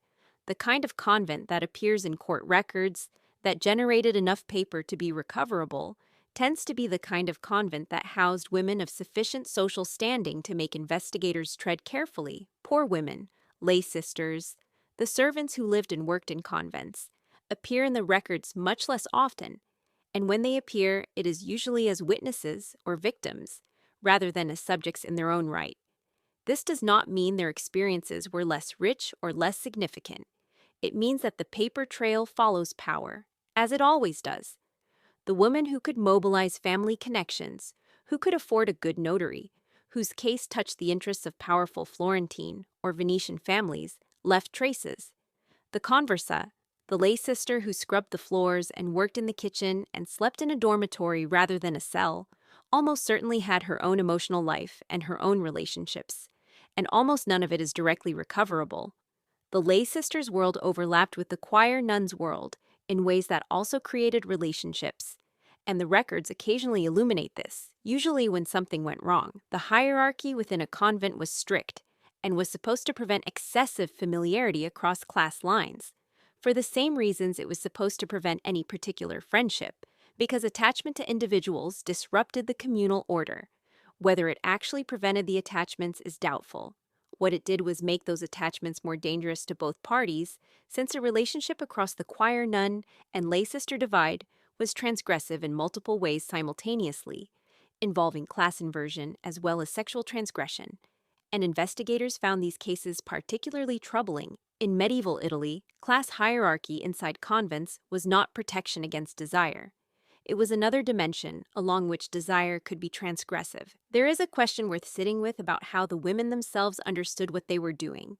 The modern concept of lesbian identity, of a stable sexual orientation organized around same-sex desire as a defining characteristic of a person, does not exist in medieval Italy. What exists instead is a set of acts, a set of relationships, and a set of emotional attachments, all of which could be interpreted through multiple frameworks simultaneously. A medieval Italian nun, in a long-term relationship with another woman, might understand that relationship as a deep spiritual friendship, as a sin she struggled against and sometimes failed to resist, as an expression of devotional love, as simply the nature of the closest bond in her life, as all of these things at once. The historians who argue that we should not project lesbian identity backward onto these women are making a real methodological point. The historians who argue that same-sex desire is clearly visible in these records, and that it shaped real women's real lives are also making a real point. Both things are true. What the women in these records undeniably were is people who loved other women, physically and emotionally, in ways the church considered sinful and the community often considered survivable, in ways that generated letters and court cases, and whispered testimony, and letters asking to be buried together, in ways that made the difference between a bearable life and an unbearable one in institutions they had not always chosen. Whatever category you use for that, whatever name you give it, the love was real, and the women were real, and the lives they made inside those walls were real. In medieval Italy, naming was not what made it real. The living of it was what made it real. The long aftermath of this history matters too. The Council of Trent's reforms in the mid-16th century transformed Italian convent culture in ways that are in many respects a direct response to everything we have been discussing. Strict enclosure was mandated and actually enforced in ways it had not been before. The parlatorio visits were regulated tightly. Male confessors were formalized as a permanent oversight structure. The novice system was tightened to reduce the influence of individual nuns over new entrants. The reforms produced something closer to the sealed female institution that the church had always theorized but never quite achieved. And they produced something else too, which is that the records of what happened in those more tightly controlled post-Tridentine convents look different, not because desire disappeared, but because the surveillance apparatus became more effective, the consequences became more severe, and the paper trail becomes harder to follow, because women became better at leaving no paper trail. The silence that follows reform is not evidence that the reform worked. It is evidence that the reform taught women to be quieter. The Italian convents of the medieval period are not a curiosity or a footnote to lesbian history. They are one of the primary places where lesbian history happened in Europe for several centuries. They housed enormous numbers of women, gave those women long-term community, shared work and space and prayer and bodies, gave them an emotional vocabulary sophisticated enough to articulate intense love, and then left them mostly to themselves in ways that produced the inevitable results of leaving women mostly to themselves. The Church's anxiety about all of this, its relentless legislating of enclosure, its surveillance apparatus, its theological awkwardness about female same-sex sexuality, all of it is the mirror image of the reality it was trying to manage. You do not build that much institutional apparatus to manage something that is not happening. What was happening was women's lives, full lives, lives that included love and desire and loyalty and betrayal and passionate attachment and the specific grief of being separated from a person who made your world make sense. It happened in cold stone cells and choir stalls and infirmaries and gardens, and wherever two women found a moment of privacy, in institutions designed to prevent it. It happened in Italian cities and their surrounding countryside for centuries, largely unrecorded by the women themselves, because the women did not have reliable access to writing implements, privacy, or the confidence that their records would survive. What survived is what survived. The court cases when things went wrong, the letters that were not destroyed, the wills that named companions, the investigations that preserved testimony, the saints' lives that show us what it looked like when same-sex devotion was useful to the Church rather than threatening to it. In medieval Italy, the convent was not a failure of the system. It was the system. And survival meant learning to live inside it, one cell, one prayer, one hand reaching across the dark toward another hand, at a time. Now we are talking about Anne Lister, also known as the woman who invented her own encryption system specifically so she could write honestly about loving other women. She lived in Halifax, England, in the early 19th century. She owned land. She wore black. She managed her estate with a precision that made her neighbors uncomfortable and her tenants quietly respectful. She was, by almost every measurable standard, a person of considerable power and presence. And she kept a diary, not a small diary, not a casual diary. A diary that would eventually run to approximately 4 million words, roughly a quarter of which she wrote in a cipher she developed herself. A system combining Greek letters, punctuation marks, and mathematical symbols into something that nobody around her could read without a key she never gave anyone. The question is not whether Anne Lister was remarkable. The question is what the code tells us about what it costs to be remarkable and honest, and a woman who loved women, in a time when all three of those things together could destroy you. In the early 1800s, keeping a diary was not a private act. It was a performance of respectability. You have to understand what a household document the diary was in this period. Papers moved, servants cleaned rooms, relatives visited and stayed, sometimes for months, sometimes indefinitely. The idea that a piece of writing you kept in your own home was truly private relied on a kind of polite fiction that everyone agreed to maintain. You didn't read other people's letters. You didn't read other people's diaries. This was understood. And it was also not reliable because people were people, and curiosity was stronger than manners. And certain family members felt a particular entitlement to know what the women in their households were actually thinking. Anne Lister knew this. She had grown up watching how information moved through a house. She had watched what happened to women whose inner lives became available to the wrong people. The diary she kept in plain English documented her estate management, her weather observations, her travels, her reading, her social calls, the price of coal, the state of her gardens. This section was readable. This section was almost deliberately boring. It was a document that, if discovered, would show a capable woman managing a complex property with admirable attention to detail. Nothing here to alarm anyone, but the coded sections were different. The coded sections were where she actually lived. In the early 1800s, a diary was not a private confession. It was a negotiated public document with a hidden room built into its walls. Anne Lister began developing her code as a teenager, which means she understood at a very young age that the truth of her inner life was not safe to leave in readable form. She didn't arrive at the code after some crisis. She didn't encrypt her diaries after being caught or threatened. She built the architecture of concealment early, methodically, almost architecturally, as if she understood from the start that what she felt and what she was allowed to say about what she felt were two completely different categories, and that the gap between them needed a dedicated system. The code itself is worth describing. She took the Greek alphabet and used letters as substitutes for English letters and sounds. She added punctuation marks used in non-standard ways, dots and dashes and commas in positions that meant specific things. She added mathematical symbols. The resulting cipher looks, to the uninitiated eye, like someone has scattered random symbols across a page, or perhaps like notes from a field of study you simply haven't studied. It is not immediately obvious that it is language at all. This was deliberate. If someone glanced at a page and saw what appeared to be meaningless notation, they were less likely to spend time trying to decipher it than if they saw obviously encoded letters. She wrote in this code for most of her adult life. She wrote quickly in it. She wrote fluently in it. By the time she was a mature diarist, she could shift between plain English and code mid-sentence, the way a bilingual person shifts between languages without hesitation or stumble. The code was not a burden. It had become a second literacy. In the early 1800s, encryption was not a technology question. It was a survival question, and some women answered it before they were fully grown. What she wrote in code was primarily her love life, her relationships with women, the physical reality of those relationships, the emotional texture of loving someone who loved her back, and the grinding difficulty of loving someone who would not or could not commit to what they felt.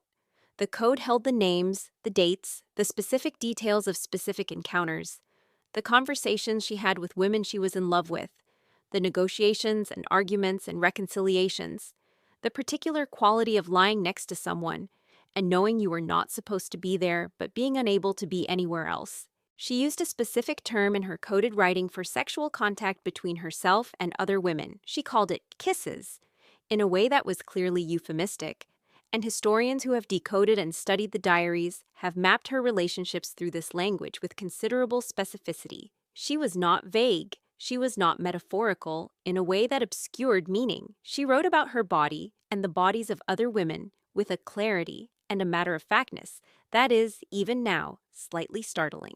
She wrote about pleasure. She wrote about desire. She wrote about what she wanted and, with impressive frequency, what she got. She also wrote about heartbreak with the same unsentimental precision. When a woman she loved chose to marry a man instead of continuing their relationship, Anne Lister wrote about it in code with the kind of flat devastation that makes the coded language feel almost protective, as if even she needed one more layer of distance between herself and how much it hurt. In the early 1800s, a woman's physical and romantic life with another woman was not undocumented. It was documentable only in a language nobody else could read. The women she loved were not women like her. This is worth sitting with for a moment. Anne Lister was unusual. She was educated beyond most women of her time and class. She had read widely. She had financial independence, or would have when she inherited. She had a self-concept that included the word gentleman. She used it about herself in her private writing, in an era when that word had no official application to a woman. She knew what she was. She had language for herself, internally, even when the external world did not. The women she loved often did not have the same clarity. They were women who had been raised inside the expectation of marriage, of children, of a life that looked like every other life around them. They felt things they didn't have language for. They were drawn to Anne Lister in ways that frightened them, excited them, confused them, and then, when the social pressure became too great, sent them retreating into conventional marriages and conventional lives. And Anne Lister wrote about watching this happen over and over in her code.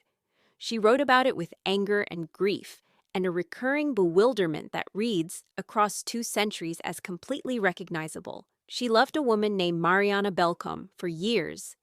A significant portion of the coded diaries covers this relationship. It goes on and on. the longing, the meetings, the physical relationship, the correspondence, the hope, the devastation when Mariana married Charles Lawton. The marriage didn't end the relationship. Mariana and Anne continued to see each other. They continued to correspond. The coded diaries track the whole complicated shape of a relationship that couldn't officially exist, surviving in the margins of a life that looked, from the outside, entirely proper. In the early 1800s, love was not something you simply had. It was something you managed, carefully, in the narrow spaces available to it. There is something specific about the physical act of keeping a coded diary that matters here. It wasn't just that Anne Lister wrote in code, it's that she wrote in code every day, across decades. The regularity of it, the dailiness of it, means that the coded sections of the diary are not extraordinary eruptions of hidden feeling. They are just the daily texture of her life as she actually lived it. Tuesday. The tenants came about the west field. It rained. Marian is unwell. And then, in code, what it was like to be with a particular woman, what they said to each other, what she hoped for. The code made honesty possible. Without it, she would have had three options. She could have not kept a diary at all. She could have kept a diary that said nothing real. Or she could have kept a diary that told the truth in readable language and lived with the permanent catastrophic risk of discovery. She chose the fourth option she invented herself. She built a room in her diary that only she could enter. For the women who came later, who would eventually decode those entries, what the code preserved is not just information. It is the proof that a woman like Anne Lister existed, completely, in full, and that her interior life was as rich and specific and alive as anyone's. The code didn't diminish what she wrote, it made the writing possible. In the early 1800s, honesty was not a right. It was an engineering problem, and some women solved it. The decoding of Anne Lister's diaries is its own story. After her death, the diaries passed to her partner Anne Walker, and then through a complicated chain of inheritance to John Lister, a descendant who inherited Shibden Hall, the estate Anne Lister had managed and loved. In the late 19th century, John Lister, with a friend named Arthur Burrell, eventually cracked the code. They decoded enough to understand what they had, and then they had to decide what to do with it. The advice John Lister received, at least according to later accounts, was to burn the diaries. The content was too dangerous. The content documented too clearly what Anne Lister had been, what she had done, the full shape of her life. Publishing it would expose the family to scandal. The prudent course was destruction. He did not burn the diaries. He hid them instead. He concealed them inside the walls of Shibden Hall, literally inside the architecture of the house she had built and rebuilt and loved. He hid them, and he never published them, and he never publicly acknowledged what they contained. He spent his life protecting a secret that wasn't entirely his to protect. What's notable here is that even the act of concealment replicated something Anne Lister herself understood. The house held secrets. The walls held secrets. The writing that documented a woman's actual life was safer inside the structure of the building than it was accessible to the world outside. Anne Lister had built the code into her diaries. John Lister built the diaries into the house. The architecture of concealment went all the way down. In the late 1800s, discovery was not the end of danger. It was just a different kind of management problem. The diaries were eventually brought to public attention in the 20th century, partly through the work of Helena Whitbread, who began transcribing and decoding them in the 1980s. She published selections from them in 1988 and 1992. These publications revealed to an audience that had no idea Anne Lister existed the complete picture of her life, the estate management, the travels, the relationships, the coded sections translated into plain English for the first time. The reaction was mixed in the way that reactions to inconvenient history are always mixed. Some people found the diary entries remarkable. Some people found them shocking. Some people found them both at once. There were historians who wanted to categorize Anne Lister carefully, to avoid anachronism, to resist imposing contemporary identity labels onto a historical figure. There were queer readers and scholars who found in the diaries exactly the thing they had been told didn't exist.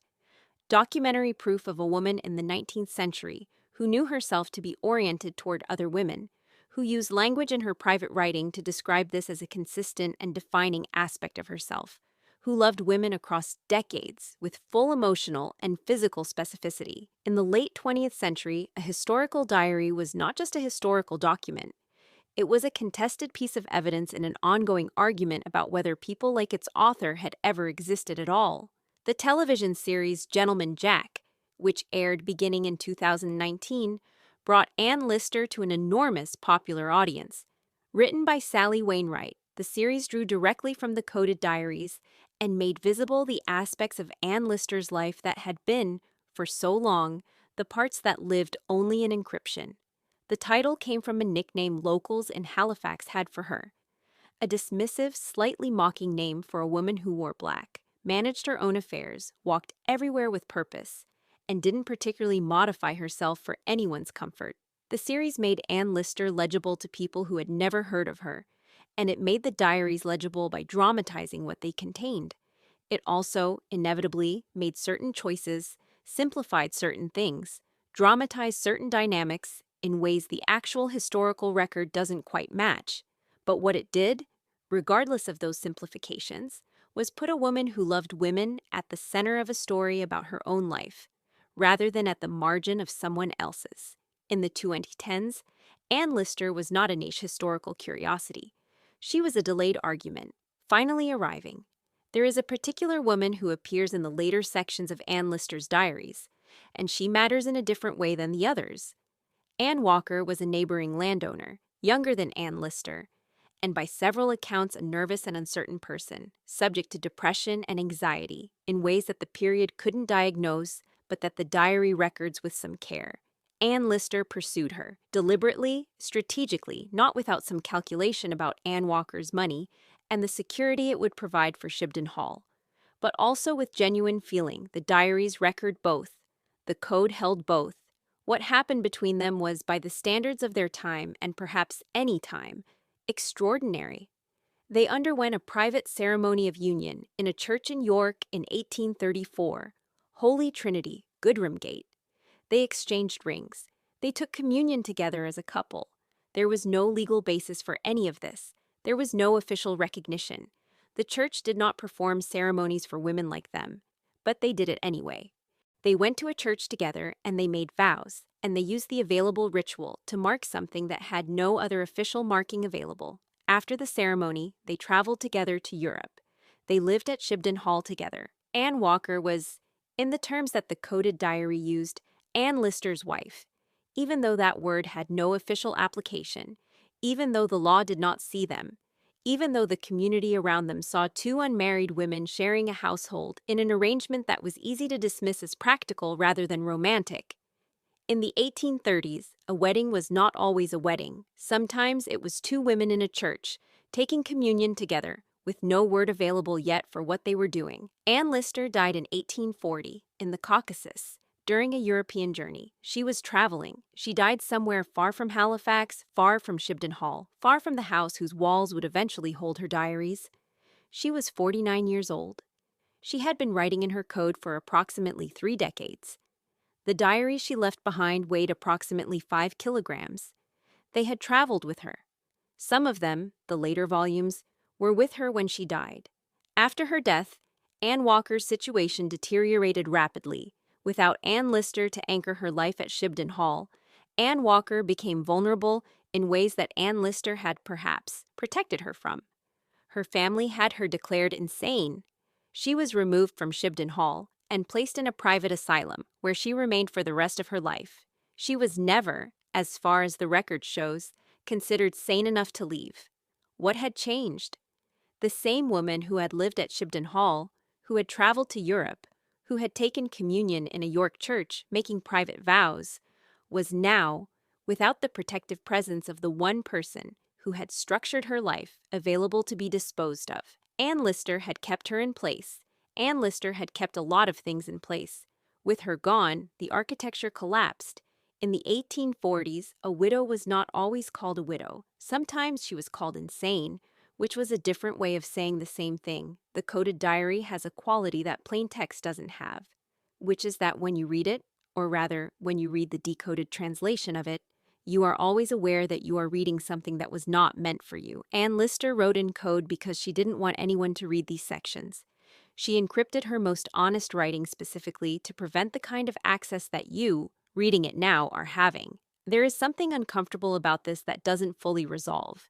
She is the most documented woman of her time in terms of the sheer volume and specificity of her personal writing. She is also, in some sense, the least available, because the record she kept was a record she tried to protect from exactly this kind of broad readership. The tension between those two facts is one of the more interesting things about her legacy. She wanted to write the truth. She didn't want the truth to be public. The code was supposed to hold that balance permanently. Instead, it held it for about 150 years. You could argue that decoding the diaries was a violation. You could also argue that preserving and publishing them was an act of recovery, of restoration, of refusing to let the historical record continue to pretend she didn't exist.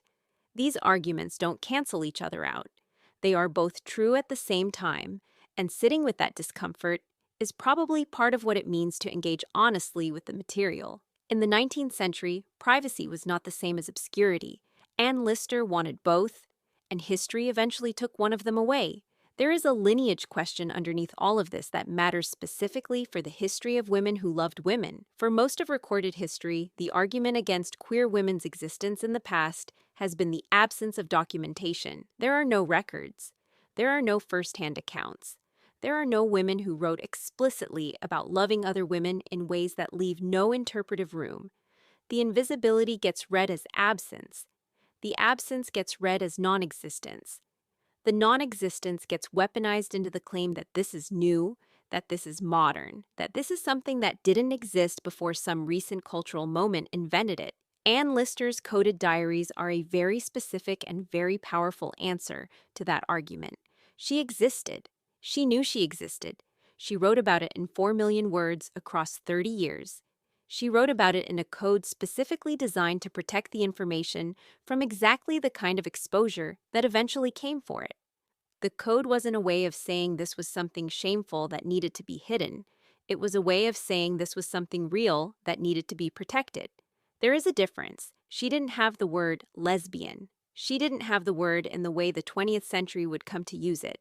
But she had language for herself. She called herself a gentleman in her private writing. She described her orientation with a frankness that makes the absence of a specific label feel almost irrelevant. She didn't need the label. She had the experience, recorded in extraordinary detail, in a language only she could read. In the early 1800s, identity was not waiting to be invented by the 20th century. It was already being lived, in code, in Halifax, in the margins of an estate diary. The estate itself matters. Shibden Hall, which still stands and is now a museum, is the physical structure that held Anne Lister's life. She inherited it. She improved it. She spent years in legal and financial battles to secure it and expand it. She added to the grounds, managed the coal mines on the property, negotiated with tenants, planned renovations that were ambitious enough to make her neighbors wonder what she was trying to prove. She was trying to prove that she could hold this place, that she could manage it as well as any man, that it would be hers in every sense the word allowed. The house is also where the diaries were hidden in the walls, where John Lister put them when he couldn't bring himself to burn them and couldn't bring himself to publish them. The building held her writing the way the code held her life, enclosed, protected, waiting. Shibden Hall has walls that literally contain the record of who she was. In layers, the stone walls held the diaries, the code walls held the truth inside the diaries. It is all the way down. When you visit Shibden Hall now, which you can, you are walking through a space that has been curated to reflect her presence. The furniture is largely original. The rooms still carry the shape of the life she organized inside them.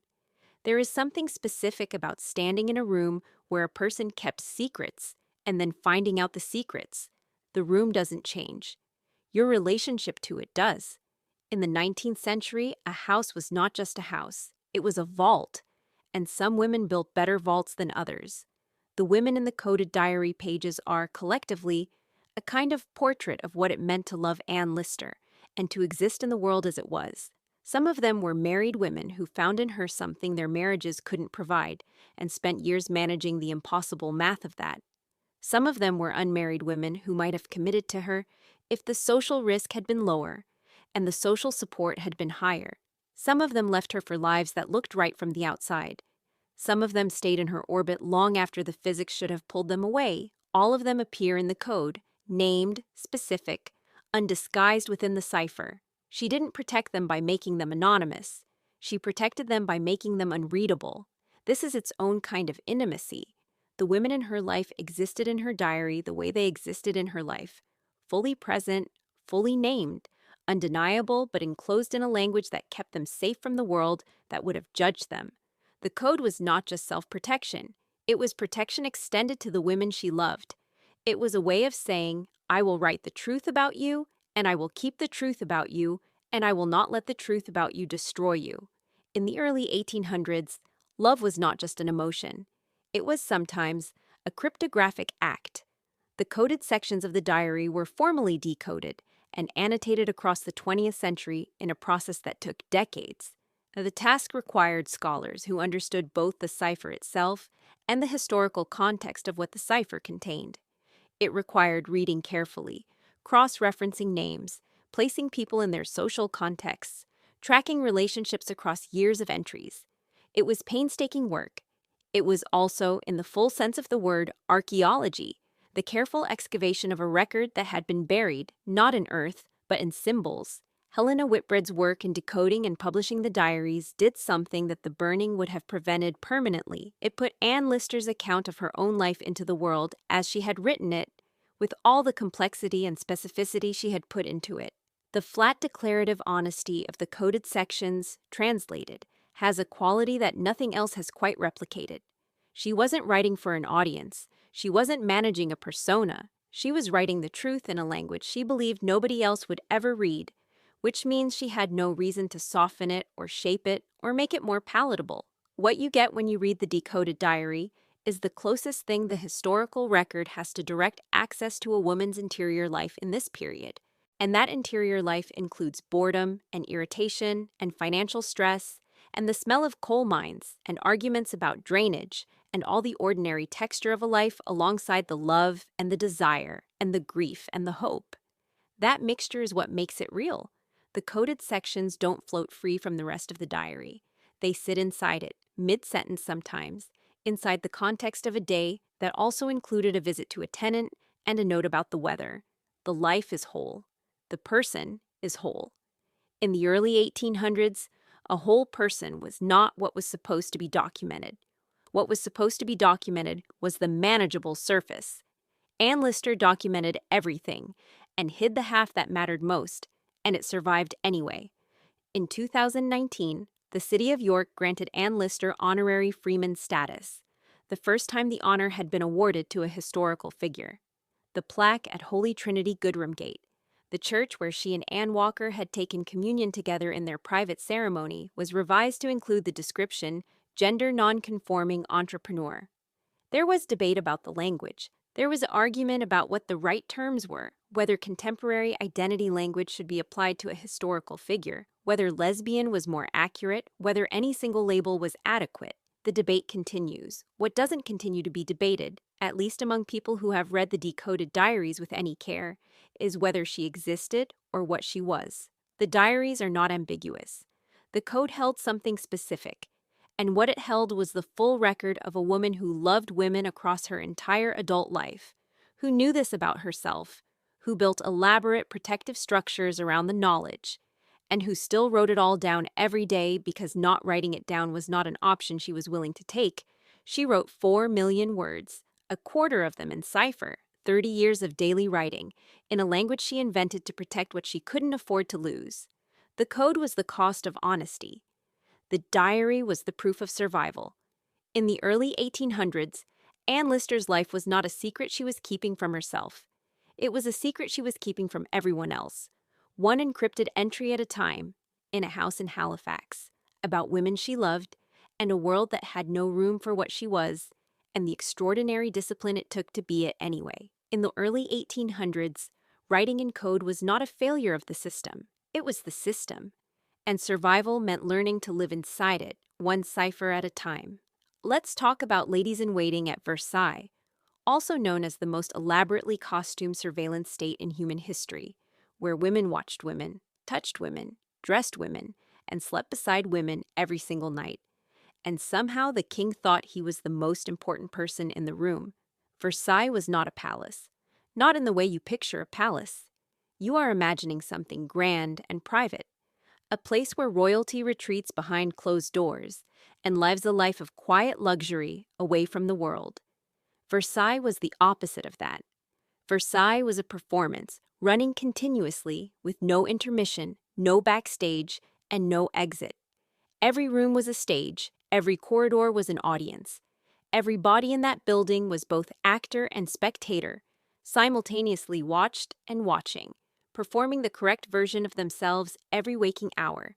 And the women who lived there, the ladies in waiting, the ladies of the bedchamber, the maids of honor, the attendants of every conceivable rank, performed harder than anyone, for longer, with less credit, and under more scrutiny than the kings and queens they served. In the court of Louis XIV, and every court that followed it, proximity to power was power, and the women who controlled proximity were, quietly, some of the most powerful people at Versailles. They were also, quietly, some of the most intimately entangled with each other. In the early modern era, ladies-in-waiting were not servants. They were not quite that, and they were not quite that simply. They were noble women, often high-born noble women, placed in the household of a queen or princess, as a mark of status for their families. A political placement as much as a domestic one. A family sent their daughter to court the way a family today might send a daughter to the right university, for connections, for visibility, for the chance to be seen by the right people at the right moment. The girl herself was the instrument of family ambition, deployed with care and watched with anxiety from a distance. She was expected to be useful, decorative, discreet, and absolutely without scandal. She was expected to reflect well on everyone who had placed her there. She was also expected to spend the majority of her waking hours in the company of women, moving through women's spaces, managing women's bodies, and sleeping in women's rooms. The gap between expectation and reality at Versailles was, historically speaking, enormous. The physical structure of court life created intimacy whether anyone intended it or not. Ladies-in-waiting dressed the queen in the morning. They undressed her at night. They handed her her chemise, fastened her stays, arranged her hair, and stood within arm's reach for the duration of the lever and the cowsher. The formal ceremonies of rising and retiring that governed royal life at Versailles, these were not quick private moments. The lever could involve dozens of people watching a woman get dressed in a room full of candles and political calculation. The ladies managed the logistics of the royal body throughout the day. They accompanied the queen to mass, to meals, to her apartments, to the gardens. They were present at her toilette, her entertainments, her card games, and her pregnancies. They slept in rooms adjacent to hers, sometimes in the same room, sometimes within earshot of every sound she made in the night. This was not incidental. This was the design. The women of the household were the queen's constant environment, and she was theirs. In 17th century Versailles, a lady-in-waiting was not a companion. She was the architecture. The question of what happened inside that architecture, what developed between women who spent every hour of every day in each other's company, who managed each other's bodies, who shared the particular exhaustion and tedium and strange glamour of court life, is a question that historians have approached very carefully and then frequently step back from. This is familiar. This is what happens with women's history when the subject gets uncomfortable. The letters survive. The poems survive. The accounts of particular friendships, particular devotions, particular enmities born from jealousy survive in the archives. The language women use to describe each other in those letters is, by any reasonable reading, the language of love. Intense, physical, consuming love. It is described as friendship. It is filed under friendship. It gets a footnote that says, intimate friendship, common in this period. And the footnote does not explain what common means. How common? Common in what way? Common in which beds? You are left to read the primary sources and decide for yourself what you think was happening. And when you read them, you will have thoughts. In the era of Louis XIV's court, the culture of female intimacy had a name, or rather several names, none of them polite. The French term lesbienne existed but was not yet the standard term. Tribade was used. Fricatrice. There were phrases that circled the subject without landing on it cleanly, legal language and medical language and satirical language that all agreed something was happening between women, and that this something was, depending on who was writing, a joke, a crime, an impossibility, or a sin. The court at Versailles generated gossip the way it generated everything else, in abundance, with style, and for political purposes. Pamphlets circulated, libels, anonymous political attacks printed and distributed to damage reputations, made specific accusations about specific women at court. Some of these accusations involved female same-sex desire. Some named names, some were fabricated entirely for political destruction. The problem is distinguishing which was which, because the accusation functioned whether it was true or not. Call a woman a tribide, and you had done something to her, regardless of what she actually did in private. In the 17th century, female same-sex behavior was not a private matter, it was a weapon. Madame, the title given to the king's sister-in-law, was one of the most powerful positions at Versailles, and the household of Madame was one of the most closely watched. Philippe, Duke of Orléans, the king's younger brother, is well documented as a man who loved men. His own same-sex attachments are recorded in detail, gossiped about openly, accommodated and mocked in roughly equal measure by a court that understood male aristocratic sodomy as a thing that existed even while officially condemning it. His wives are less discussed, but his household contained women, and women contained histories. The ladies of Madame's household were her court within the court, her private world inside the machine of Versailles. They were her intimates in a literal sense. They knew her body, her moods, her private opinions, her secrets. What they felt for her, and for each other, in that compressed and artificial world is not cleanly documented. It is present in the gaps, in the unusually warm letters, in the accusations that circulated in pamphlet form, in the way certain women were described as inseparable, and the way that inseparability made people nervous. In the era of Louis XIV, a woman's devotion to another woman was not an affectation. It was a liability. The maids of honor occupied a specific and precarious position at court. They were younger, generally unmarried, present at Versailles, to be seen, and ideally to be married off advantageously. They lived together in close quarters, supervised by an older woman whose job was to protect their reputations and their marriageability. They were watched. They were gossiped about. They were subject to the king's attention, to the attention of courtiers, to the attentions of anyone with enough rank and enough interest, and they existed simultaneously in a world almost entirely of women for most of their daily hours. The official purpose of their presence was to make good marriages and reflect well on the household. The unofficial reality of their presence was something considerably more complex, considerably more intimate, and considerably less marriageable. Accounts of maids of honor falling into close, consuming friendships with each other, friendships that involved sleeping together, writing to each other in terms that look nothing like friendship, appear throughout the records of Versailles and the courts that followed it. These are described repeatedly as innocent. This description is doing significant work. In Versailles, innocence was not a condition, it was a costume.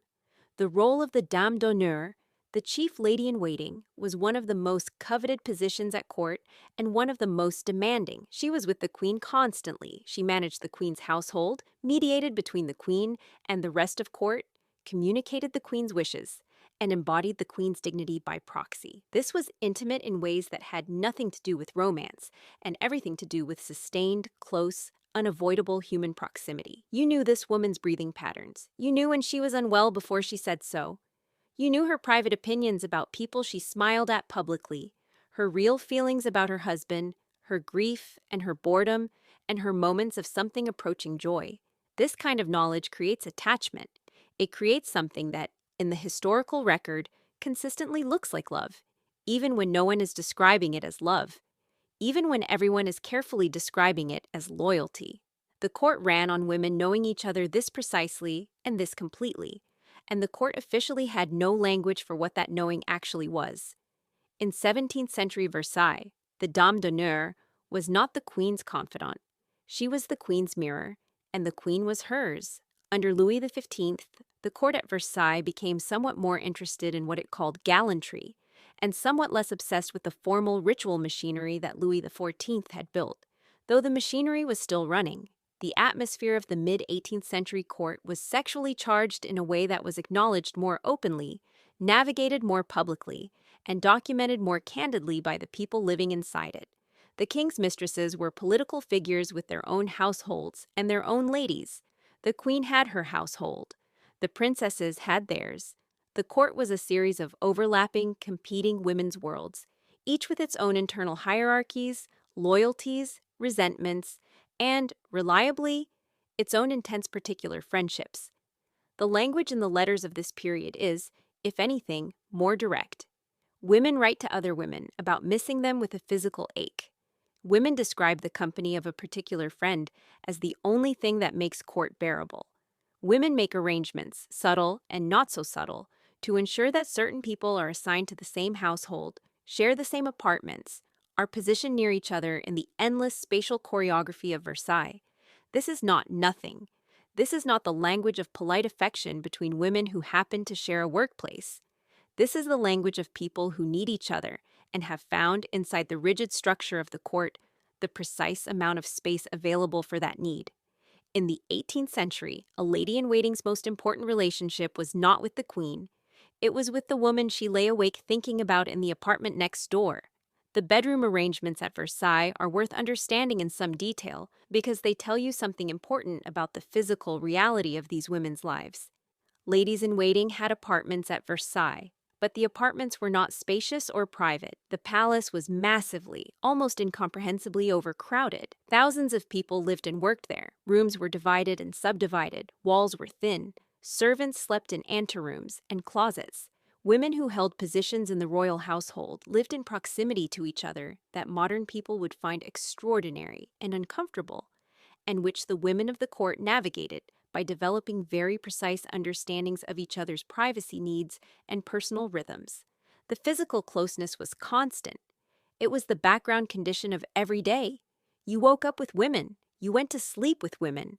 You spent the hours between in women's rooms, performing women's rituals, managing the elaborate choreography of royal femininity alongside women who were doing the same thing. The official framing of this was duty and service. The human reality of this was something richer and stranger and considerably less official. In the Palace of Versailles, privacy was not a feature, it was a fantasy, and what happened inside that fantasy belonged entirely to the women who shared it. There is a specific set of accusations that followed Marie Antoinette to Versailles and never entirely left her. She arrived at the French court as a teenager, a young Austrian archduchess placed in the household of Louis XV, and eventually married to the future Louis XVI.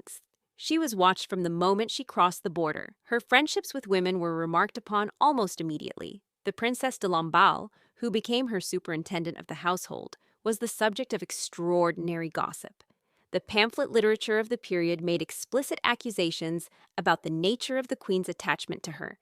The Duchesse de Polignac, who became a central figure in the queen's intimate circle, was written about in terms that went beyond the political.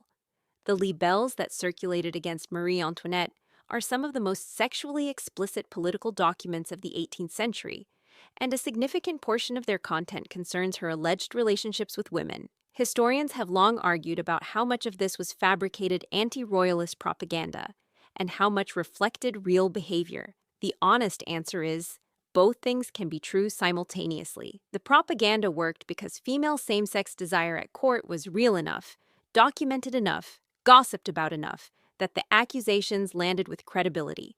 The ground was already prepared. The accusations did not invent a world out of nothing. They aimed at something that existed, even if they distorted and exaggerated and weaponized it. In the 18th century, being the Queen of France was not a position of power. It was a position of exposure. And your love for your women was the most exposed part of you. The Princess de Lamballe deserves a moment longer than she usually gets. She was appointed superintendent of the Queen's household in 1704, a position of enormous importance and enormous visibility. She was young, she had been widowed very early, and she was devoted to Marie Antoinette with a consistency and depth that the court found notable enough to remark upon across decades. She followed the queen when the revolutionary government moved the royal family from Versailles. She was given the option to leave France and refused it. She was imprisoned in the early days of the revolution and was offered her freedom on the condition that she publicly renounce the queen. She refused. She was killed in the September massacres of 1792, and the manner of her death was horrific in ways that historians have documented and that you do not need described in detail at this hour. What matters here is the nature of a devotion that refused departure, refused renunciation, and refused survival at the cost of loyalty. Whatever you call that, friendship, love, devotion, political allegiance, the particular bond formed between women who have spent years in intimate proximity inside a world that asks everything of them.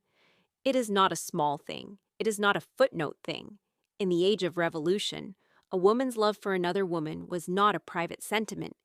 It was something she chose to die for. The culture at Versailles did not simply disappear when the court dispersed. It moved. It carried itself into exile, into the courts of other European monarchies, into the memory of the aristocratic families who had lived inside it, and who brought its habits and its languages and its particular understanding of female intimacy into the next century. The networks of women who had served together at Versailles maintained their connections through correspondence, through the occasional court positions available to them in exile, through the shared experience of having survived something. Female same-sex attachment survived the revolution, not because it was hidden, but because it was durable. It had been built into the structure of a way of life that had lasted for over a century, and structures that deep do not simply disappear because a building is repurposed. The women who had grown up in that system carried it with them. In the early 19th century, female same-sex desire was not a memory of the old regime. It was a refugee from it, traveling in the luggage of women who had learned to keep it close. It is worth being very clear about something that the historical literature sometimes obscures, which is that the women of Versailles were not passive objects in this history. They were not simply caught in circumstances that created intimacy against their will or without their participation. The evidence we have, in letters, in memoirs, in the accounts of contemporaries, in the pamphlet literature, in the court gossip that has survived in secondary sources, suggests that many of these women actively cultivated and protected and sought out their intimate relationships with each other. They arranged to be near the women they loved. They wrote to them in terms that leave very little to interpretation. They made choices inside a system that severely constrained the choices available to them, that prioritized each other. This is not passive. This is not merely circumstantial. This is desire operating in the available space, finding the possible paths, making something out of limited material. The ladies of Versailles were not accidental lesbians. They were women navigating a world that offered them almost no official framework for female same-sex attachment, and building one anyway out of the materials at hand: proximity, correspondence, shared suffering, shared boredom, shared candlelight in a room full of women at the end of a long day at court. In the 17th and 18th centuries, a court lady's life was not a constraint on her desire. It was the medium through which her desire moved. There is one more thing to say about Versailles and the women who lived there, which is about what it costs to want each other inside that particular machine. The court demanded visibility. It demanded performance. It demanded that every aspect of a woman's self be legible to the people around her and interpretable in terms favorable to the household she served. A woman's private self, her actual feelings, her actual desires, her actual relationships, was supposed to be managed, controlled, and if necessary, eliminated in favor of the useful public version of herself. The ladies who loved each other in the corridors of Versailles did so under constant observation, in a culture that had both a language for female same-sex desire and a range of social and legal consequences for it. The consequences were uneven. They were class-inflected. A high-born noblewoman could absorb a degree of gossip that would destroy someone of lower status. The queen herself was somewhat protected by her position, even as she was made more vulnerable by her visibility. But the cost was always present. It was the background radiation of a life lived inside those walls, wanting what you wanted, and knowing that it was being watched, noted, written down, potentially used against you. The women of Versailles paid for their intimacy with each other in the currency of their reputations, their political positions, sometimes their safety. They paid anyway. In the age of absolutism, female desire was not a crime of passion. It was a calculation, made with full knowledge of the price, and paid in installments every day. The archives are not empty. This is the thing that people sometimes assume when they approach this history, that the evidence must be so carefully buried, so thoroughly erased, that recovery is nearly impossible. And it is true that a great deal has been lost, mislabeled, dismissed, or deliberately obscured. But what remains is substantial. The love letters are there, the accounts of households, the records of who shared apartments, who was reassigned to be near whom, who fought bitterly when separated from a particular companion. All of this is there. The pamphlet literature is there, in enormous quantities, and while it must be read carefully and skeptically, it does not describe a world that did not exist. It describes a world that existed well enough for the accusations to be believed, repeated, and used as political weapons across decades. The poetry is there, verses exchanged between women in the households of Versailles that use the conventions of love poetry with complete fluency and no apparent irony. The memoirs are there, written by women who survived the revolution and spent their old age in exile, remembering the world they had lived in, and who could not write about that world without writing about the women they had loved inside it. In the record of Versailles, female same-sex desire is not an absence. It is in everything that isn't labeled correctly. It is the unmarked category inside every other category, hiding in plain sight, dressed in exactly the right clothes for the occasion. What we are left with, finally, is a picture of a world built by a king to display his own magnificence, which turned out to contain, in its most hidden in plain sight spaces, an entire parallel world of women who found each other inside it. The court of Versailles was designed to make everyone dependent on the king, to orient every ambition toward him, to make the sun of his presence the organizing principle of every life within those walls. And it did that. And simultaneously, in the margins of that design, in the apartments and the antechambers and the evening gatherings and the shared beds and the letters written by candlelight, women built something the king had not planned and could not entirely see. They built each other. They built intimacy inside the machine. They built love in the corridors of a palace designed for spectacle. And they kept it alive under the eyes of the most elaborately organized surveillance system in European history. They were watched constantly, and they found each other anyway. They were constrained at every turn, and they moved inside those constraints with precision and determination. They had almost nothing that was only theirs, and they made what they had enough. In the era of Versailles, female intimacy was not a footnote to court life. It was the substance of it, the thing happening constantly inside the official story, the real architecture under the gold and the mirrors, the history that was always there and simply needed someone to stop filing it under friendship and look at it directly. In the era of Versailles, a woman's love for another woman was not a failure of the system. It was the system, and survival meant learning to live inside it, one shared candlelit evening, one carefully worded letter, one hand reaching in the dark for the woman sleeping close enough to touch, at a time. Good night. And wherever you are, whatever room you're in, know that women have been keeping each other company in the dark for a very long time.